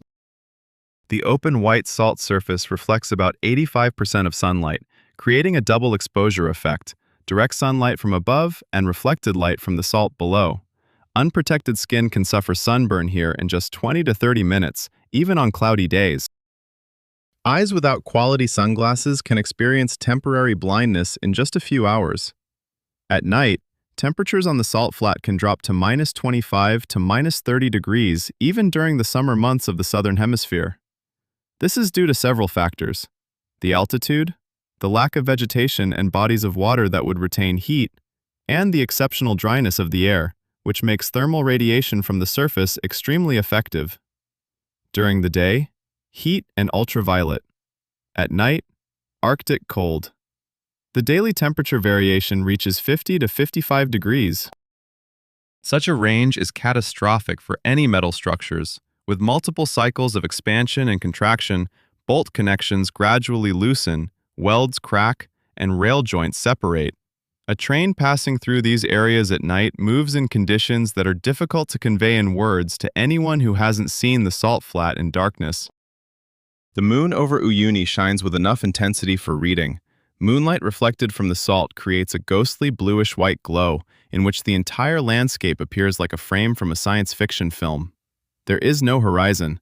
The salt and sky merge into a singular whitish space. The stars here, at an altitude of nearly 4,000 meters in one of the driest places on the planet, are so bright and numerous that they seem to be painted by an overly diligent artist. And through all this run the rails, two thin metal threads disappearing into the white nothingness.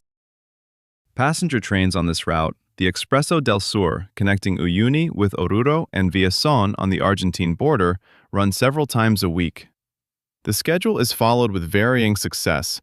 Delays of 1 to 2 hours are the norm, delays of half a day happen regularly, and delays of a day or more occur several times a year, mostly during the rainy season. The rainy season transforms the surroundings of the salt flat into a particularly hazardous area. When the rains flood the low-lying areas, water seeps under the embankments and washes away their foundation. In some places, water covers the tracks completely. The train literally runs on water with zero visibility of the ground. The engineer navigates by memory and instinct because it is physically impossible to see what lies beneath the water. In January 2017, a passenger train got stuck on a flooded section of track 80 kilometers from Uyuni for 3 days. There were about 120 passengers on board. Supplies lasted for roughly the first day. On the second day, locals from the nearest village, having learned about the situation via radio, organized food deliveries on horseback. By the third day, the water receded enough for the train to slowly move forward. No one perished. But 80 kilometers from the city, 3 days, and an altitude of 3,600 meters, with nighttime temperatures of -20. This is not just an inconvenience. It is a situation where several adverse factors, in a different combination, could have led to entirely different consequences. Among the regular passengers on this train are miners going to and from their shifts, traders transporting goods between the Bolivian and Argentine markets, students commuting to universities in Oruro, and a small number of tourists who have found that traveling to Uyuni by train is cheaper and, in some ways, more interesting than by bus. Tourists usually travel during the day for the scenic views. Miners and traders travel whenever necessary, including night trips in the cold. The train graveyard on the outskirts of Uyuni, the one mentioned at the beginning, serves as both a warning and a promise. A warning of what happens to railroads in places where maintaining them is too complicated and too costly. A promise that rusted locomotives in the desert look picturesque. And that is also true. They do indeed look picturesque, especially at sunset when the orange light makes their silhouettes resemble sculptures. Tourists pose for photos against the backdrop of these rusty giants and post pictures with hashtags about the aesthetics of decay.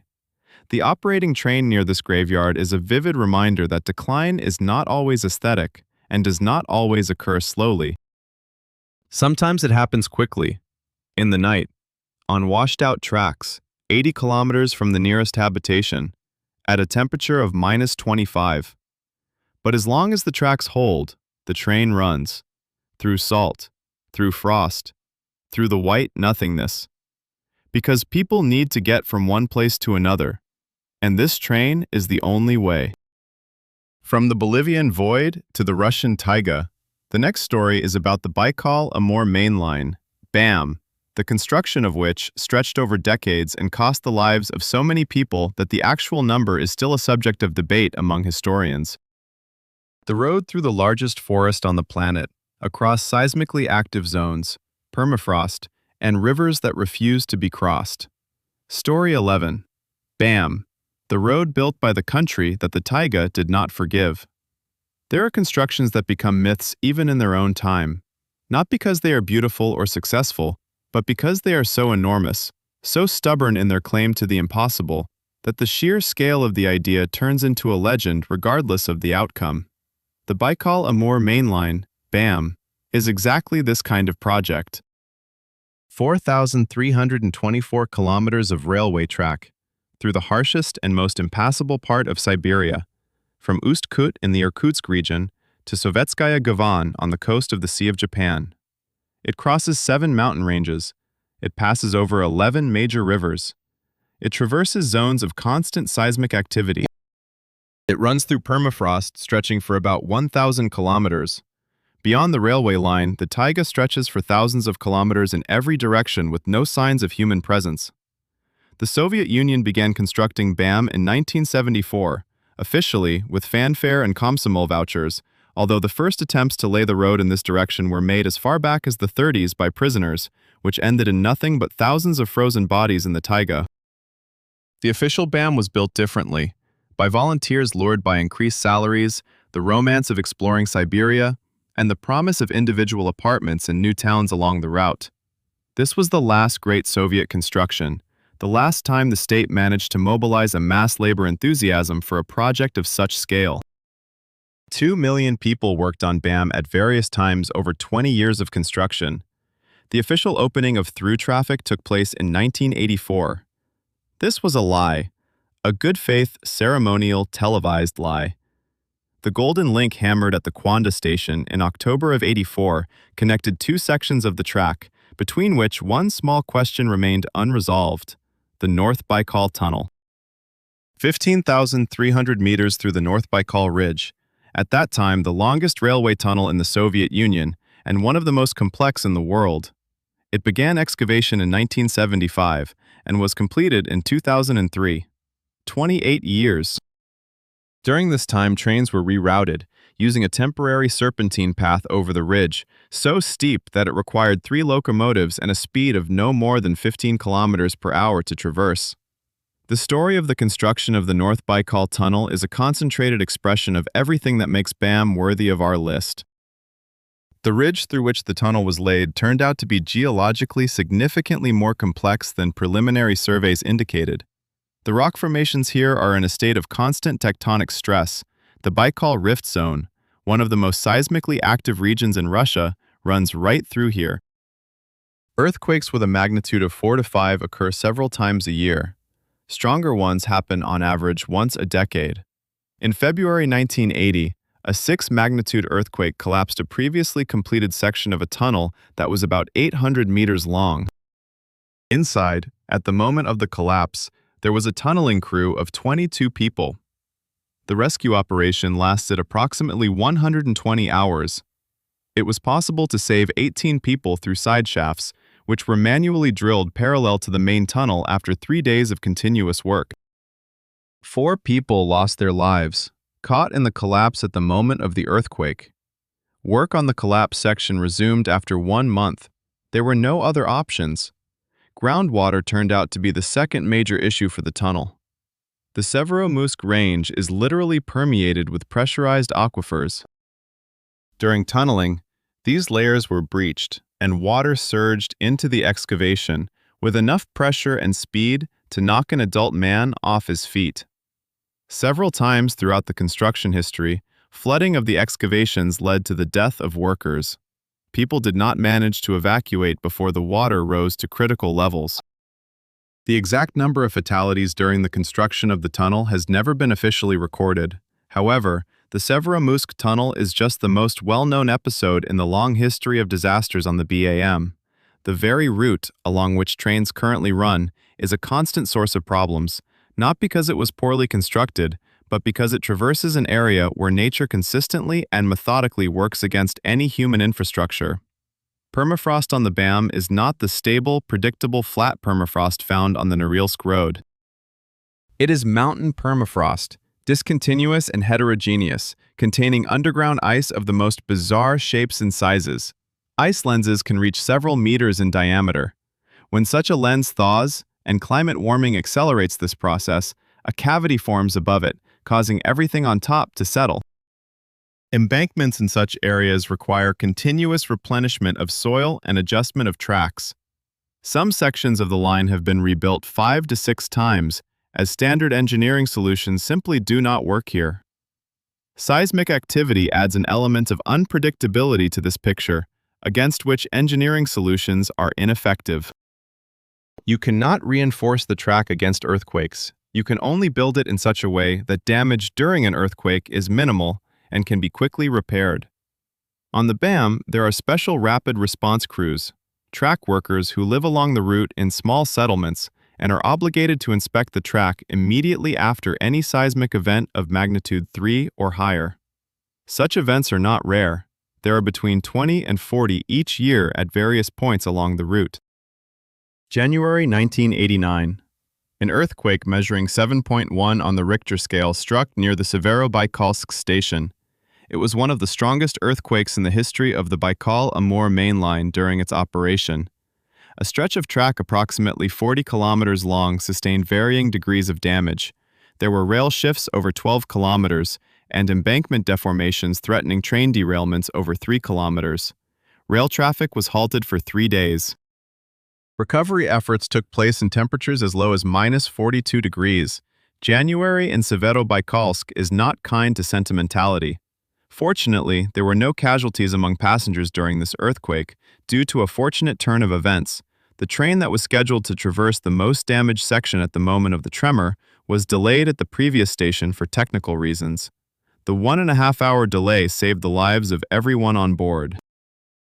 The train driver, Viktor Stepanovich Gordianov, learned about this only after the earthquake had occurred and communication was restored. According to witnesses, he sat in the cabin for another hour after receiving the information, speaking to no one. Winter on the Baikal-Amur mainline represents the time of greatest operational load and highest danger simultaneously. Temperatures in various sections of the route drop to between -55 and -60 degrees. At such temperatures, steel becomes brittle. Rails can literally break due to thermal contraction, a phenomenon known as rail fracture, which is one of the main causes of derailments during the winter months. The speed at which a crack propagates in a rail at -50 degrees is so high that the rail can break almost instantly, without the preceding signs that a planned inspection might detect. It was indeed rail fracture that caused the derailment of a freight train in December 2002 on the stretch between Taximo and Novachara. The locomotive and 8 cars loaded with timber derailed at a temperature of -53 degrees. The train did not overturn. It got stuck in snow next to the embankment. A crew of 3 spent around 14 hours in the stranded locomotive until a recovery train arrived. The locomotive was operational during this time. Heat was maintained. If the engine had stalled, none of the 3 would have survived the night at that temperature. Summer on the Baikal-Amur mainline does not bring relief. Instead, it presents a different kind of threat.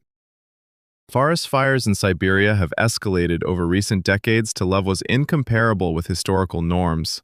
Climate change, droughts, and accumulated combustible materials have turned summer fires into a regular disaster. The railway runs through taiga that is ablaze, and when it burns close to the tracks, it creates visibility issues, smoke hazards, and a direct threat to wooden infrastructure elements. In August 2019, several sections of the Baikal-Amur mainline were closed to traffic because forest fires had approached the tracks, posing a threat to wooden bridges and crossings at several points. Smoke hung thickly above the highway, limiting visibility from the locomotive to no more than 50 meters. And despite all of this, the Baikal-Amur mainline is operational. Every day, freight trains carrying coal, timber, ore, and containers travel along this route, a crucial alternative to the Trans-Siberian Railway, with its economic importance only increasing in recent years due to rising trade with China and Japan. Passenger services are considerably more modest, but they do exist. Trains from Moscow to Soviet Harbor take about 7 days, traversing a territory that most Russians have only seen on a map, if they have seen it at all. The passengers on these trains belong to a unique category of people. Part of them are residents of the small towns and villages along the route, for whom the train is the only means of reaching the wider world. There are still no roads along most of the BAM, and this is no exaggeration. Part of them are seasonal workers, commuting to and from their jobs. Part of them are rare, adventurous tourists eager to experience Siberia not from the sky, but from inside, through a train window, for 7 straight days. The view from this window defies description in terms of typical tourist charm. It's neither the beauty of a resort nor exotic allure, it's the beauty of sheer scale. The taiga stretches from horizon to horizon and beyond, continuously unrolling for hours and days without end. Rivers hundreds of meters wide are crossed by the train on high bridges, their banks disappearing into the forest just 50 meters from the water. Mountain ranges appear ahead like a blue wall, rising into specific, tangible forms, wooden, rocky, only to recede behind the train, replaced again by the taiga. Small stations bear names that sound like lines from a Soviet epic: Taksimo, Novaya Chara, Tinda, Februarisk, Postisheva. And through all this is a feeling that is hard to describe in any way other than a sense of one's own smallness. Not in a humiliating sense, but in a liberating one. When space is so much larger than you, your problems shrink in significance. The BAM instills this in its passengers, whether they wanted it or not. The road was conceived as a triumph of humanity over nature. It turned out to be a stalemate. Humans have laid the path, nature continues to erode it, and humans keep repairing it. This has been going on for 50 years, and, it seems, will continue for another 50, or until the coal runs out, or until the taiga is depleted. Which of these will happen first is an open question. From Siberian taiga to the African continent, but not to the Congo, which we have already visited. This time, we head to Mozambique, where there exists a railway passing through land that, during the Civil War, was literally a front line. The starting line, the Malawi border, a route where trains were blown up by mines, ambushed, and captured as military trophies. The war has ended. Not all the mines have been cleared. Story 12, the Mozambique Railway, where mines still lie beneath the tracks. Most of the dangers in this guide have natural origins. Mountains, frost, altitude, water, seismic activity. These are dangers that existed before humans and will persist after them, indifferent, impersonal, devoid of malicious intent. But there is a category of danger of a fundamentally different kind, the danger created intentionally by humans with a specific purpose of destruction. Landmines and anti-vehicle mines are among the most enduring human inventions in this category. They do not rust away with the war. They do not leave with the armies. They remain, buried in the ground, under embankments, along paths, and wait with a patience that even geology would envy. Mozambique experienced one of the longest and most destructive armed conflicts in the history of Africa. The war for independence from Portugal ended in 1975. The civil war between the Frelimo government and the Renamo rebel organization began immediately after and lasted until 1992, a 17-year continuous conflict in which between 900,000 and 1 million people died, and nearly all the country's infrastructure was destroyed. Railways in this war were not neutral objects. They were targets and tools at the same time. Renamo, funded by Rhodesia and later by South Africa, methodically attacked the country's transport infrastructure as a means to undermine the government's economy and isolate settlements from each other. Railway tracks were mined, bridges were blown up, trains were ambushed, and stations were burned. This was not an accidental collateral suffering of military actions. It was a deliberate strategy. The Nacala line, the main northern railway artery of Mozambique, connecting the port city of Nacala on the Indian Ocean coast with the Malawi border about 570 kilometers away, was one of the primary targets throughout nearly the entire Civil War. Through this line, Malawi conducted all of its export-import traffic. The country has no access to the sea, and Nacala was its main maritime outlet. This made the line strategically critical, and therefore especially attractive for attacks. Between 1977 and 1992, more than 200 locomotives and about 1,000 carriages were destroyed or severely damaged on the Nacala line. This is not a typo. 200 locomotives and 1,000 carriages. Bridges were blown up and rebuilt multiple times. Rails were removed by rebels and used to build fortifications or simply twisted around trees, a demonstrative act showing that the road would not go anywhere from there. In October 1984, a train traveling from Nacala to Kwamba was stopped on the section between Murupula and Namali by a group of about 40 Renamo militants. Passengers were taken out of the carriages onto the embankment. The train was burned. Some passengers were taken into the bush, for some reports to be used as porters or to replenish the ranks of the rebels through forced conscription. The exact number of casualties in this incident was never established. During active combat operations, maintaining civilian statistics was a luxury the country could not afford. There were several hundred such incidents over the course of 17 years of war. This meant that traveling along the Beira corridor became an undertaking requiring specific courage or a specific lack of alternatives. Military escort for trains, a practice introduced by the Frelimo government for the protection of rail transport, proved to be an inadequate measure. Armed guards could fend off open attacks, but were helpless against a mine planted under the tracks at 3 o'clock in the morning. Mines became the most enduring legacy of the Civil War. When a peace agreement was signed in Rome in October 1992, both sides committed to providing maps of mined territories. Both sides provided what they could, significantly less than a complete picture.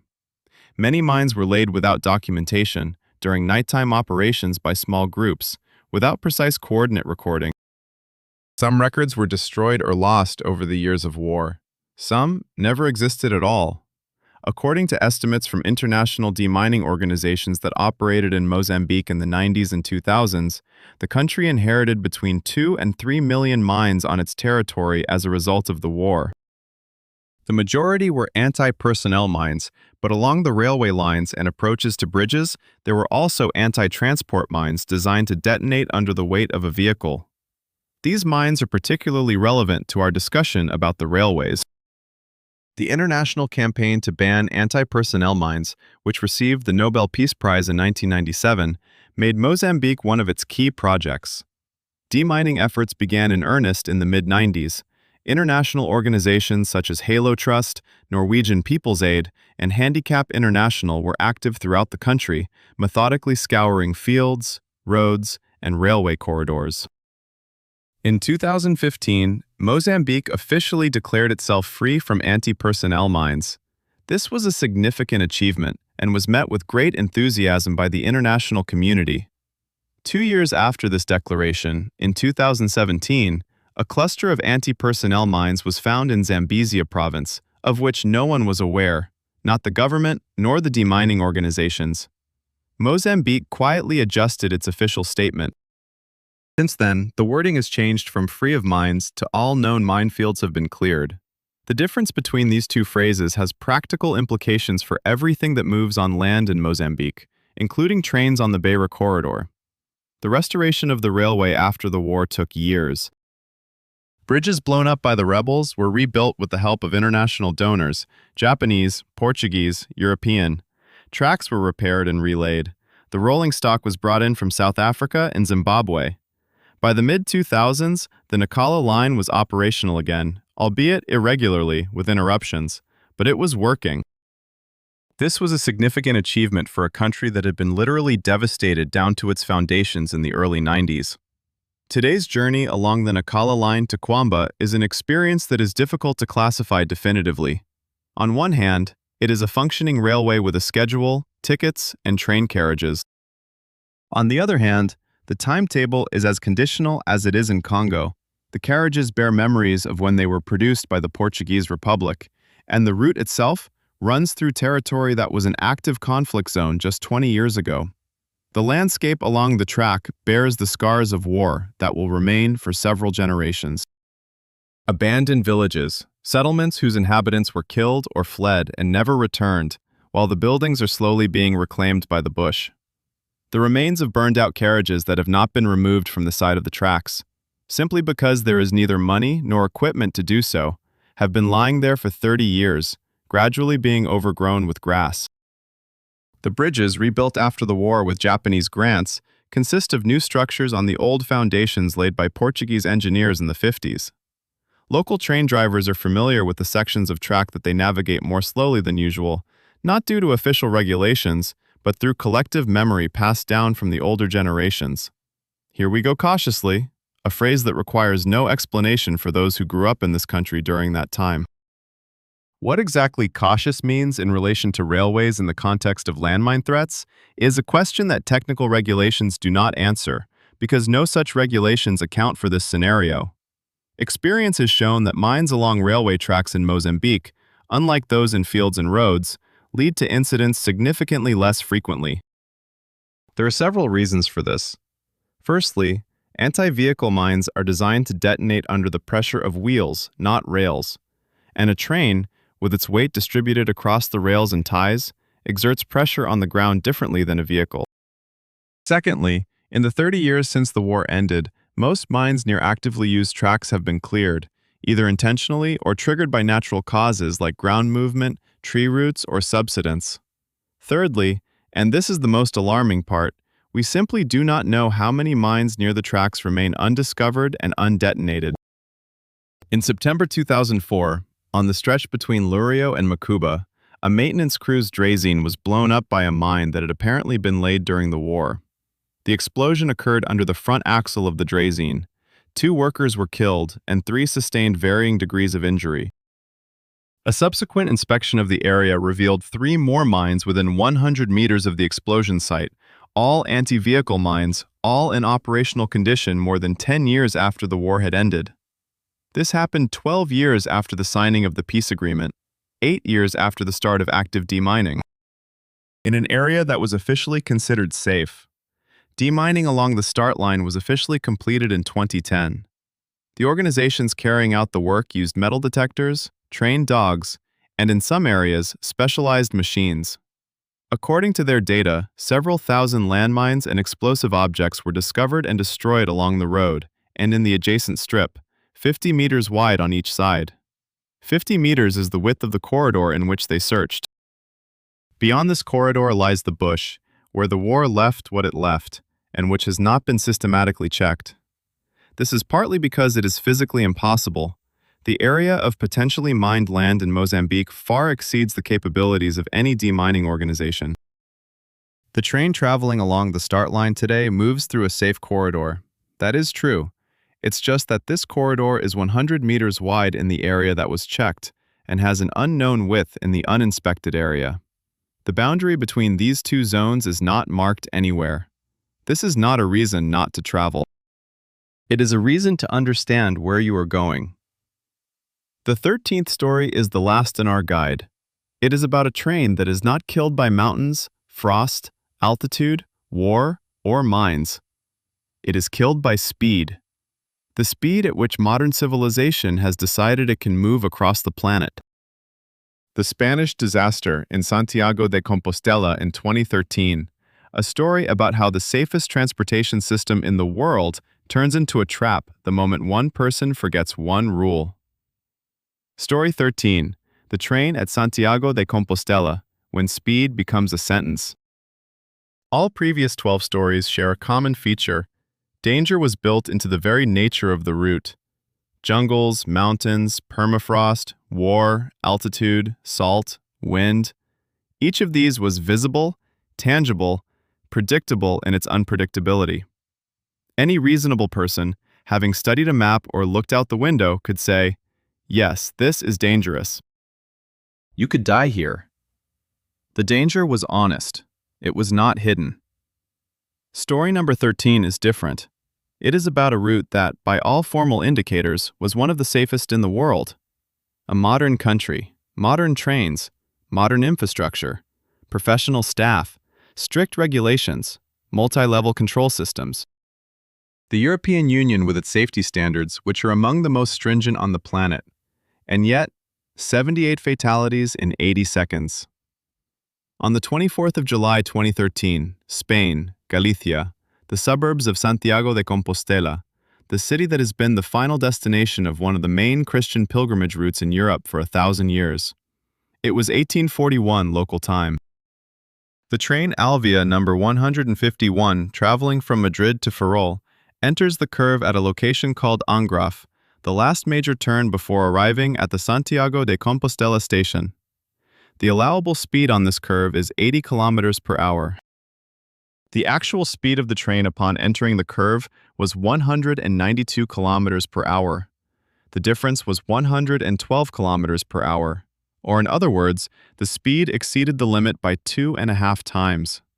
The train, consisting of 13 carriages, completely derailed.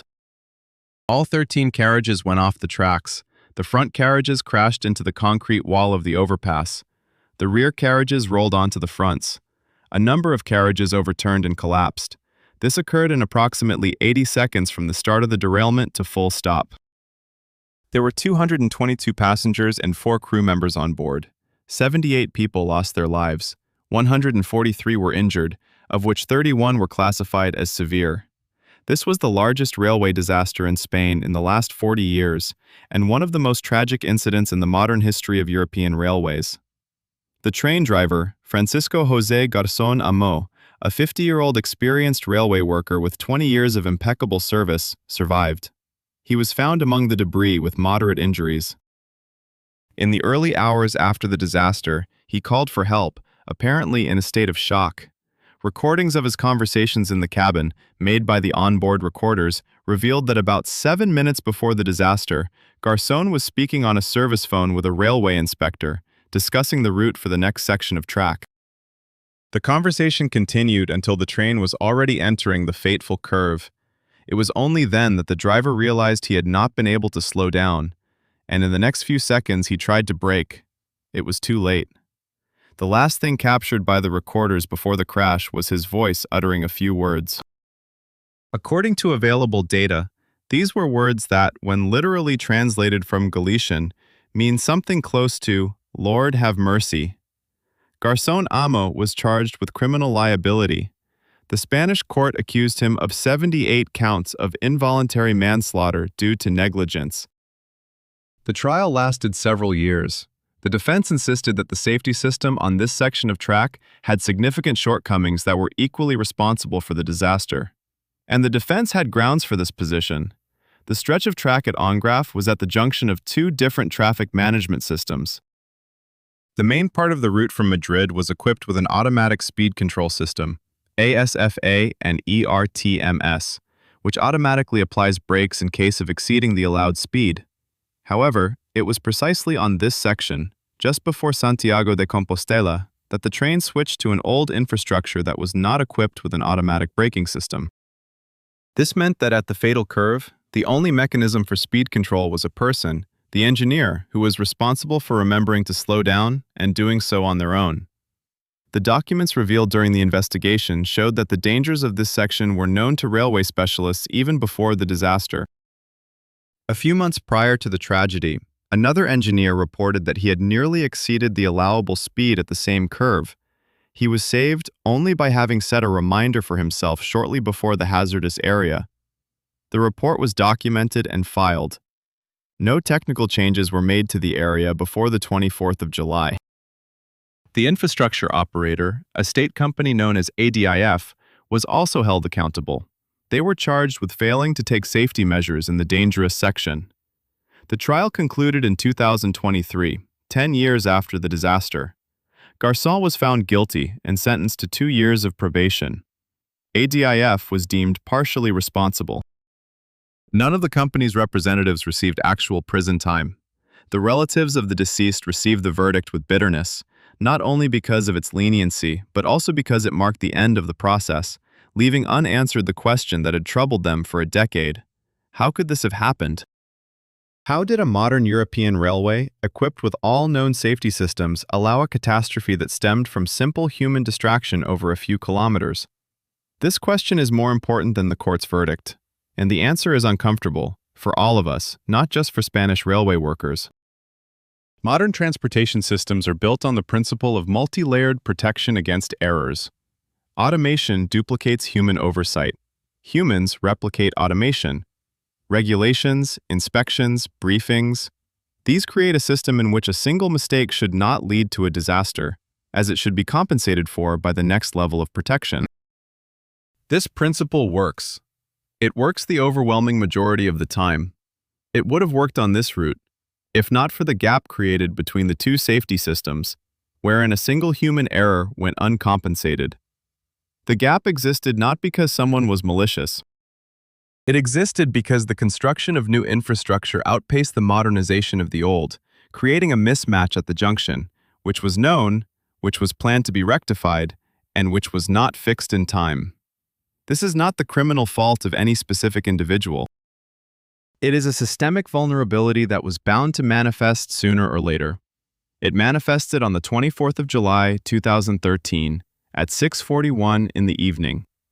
Garçon Amo, a man who had driven trains for 20 years without a single infraction, on that particular day, at that particular moment, was thinking about something else. About the next stretch of the route, which he discussed over the phone. About something that captured his attention so completely that 7 minutes of speeding went unnoticed. And then he saw the curve, and understood. This is not a story about a villain. It is a story about a man who made one mistake at the most unfortunate moment on the most unfortunate stretch of road. About a system that, at that moment, did not work as it should. About 78 people who were traveling from Madrid to Ferrol and never arrived. Among the deceased was Jorge Blinco Terrero, a 32-year-old engineer from Vigo, returning home after a business trip. There was Carlota Fernandez Garcia, a 67-year-old retiree on her way to visit her daughter. There were 2 students from Salamanca, 21-year-old Ana Lopez and 22-year-old Clara Rodriguez, who were heading to a summer festival in Santiago. There was 11-year-old Daniel Pontillas Lagos, traveling with his family on a pilgrimage. 78 people, 78 lives, 78 journeys that led in different directions and ended at a single point. In Santiago de Compostela, there is now a memorial. Simple and understated. 78 stone slabs with names. The site of the disaster has been cleared and restored. Trains still pass through Angrafe, now with a fully automated speed control system on this stretch. The work that should have been done before July 24th was completed afterward, as is often the case. Pilgrims arriving in Santiago de Compostela on foot via the Camino, many of whom have walked hundreds of kilometers through the mountains and plains of Spain, sometimes pass by the memorial. Some stop. The pilgrimage route has existed for 1,000 years. People have come to this city through all the wars, plagues, and disasters that have occurred during this time. They walked because it is safer, and because the journey itself is more important than the speed of arrival. This is old knowledge that the modern world periodically forgets, and sometimes pays a specific price for that forgetfulness. The train from Madrid arrives in Santiago de Compostela today, a few minutes late or on time, depending on the schedule and circumstances. Passengers disembark onto the platform with their suitcases and phones. No one thinks about Angrafa. Most of them don't even know that name. This is both right and a little sad. Life continues precisely because we do not remember disasters at every turn. But sometimes, it is worth remembering. Postscript. One-way ticket that needs to be returned. 13 stories. 13 routes, each of which, in its own way, proves one simple theorem. Man builds railroads where they should not be, and then wonders at the result, or is not surprised when things turn worse. We built them through jungles where nothing exists except moisture and disease. Through mountains that are taller than mountains near the railroad should be. Through permafrost that does not want to stay frozen. Through salt that devours metal. Through war, which leaves behind gifts in the form of mines. Through heights where there's no air to breathe. Through a city with a population of 20 million people and infrastructure that's not designed for 20 million people. And despite all this, the trains run. Most of them reach their destination. Most passengers arrive where they intended to go. This, when you think about it, is in itself an astonishing fact. Not a guarantee. Not a reason for complacency, but a fact that deserves admiration. 13 routes in this guide are connected not only by danger, they are also united by something else. Each one is a part of someone's everyday life. A miner from Norilsk travels to Dudinka. A merchant from Kwamba is delivering goods to Nachala. A student from Mumbai is getting to university. A pilgrim from Madrid is heading to Santiago. For them, it's not an exotic adventure. It's just a journey. Daily, familiar, the only possible way. The dangers described in these 13 chapters are real. But so too is the necessity. The same necessity that led people to lay tracks through the Andes, across the Tibetan plateau, through the jungles of Congo, across the salt flats of Bolivia. The need to reach, to connect, to transport, to exist. The railway is, ultimately, the most honest form of transportation. It doesn't lie about the route. The tracks go where they go, and nowhere else. It cannot take a detour around a dangerous section. It goes straight through everything it is laid upon, through mountains, through war, through permafrost, through human madness and human genius. If you want to understand a place, ride through it on a train, slowly. With an open window. Look carefully. But first, check the schedule, and the condition of the tracks, and the weather forecast, and the map of minefields. Happy travels!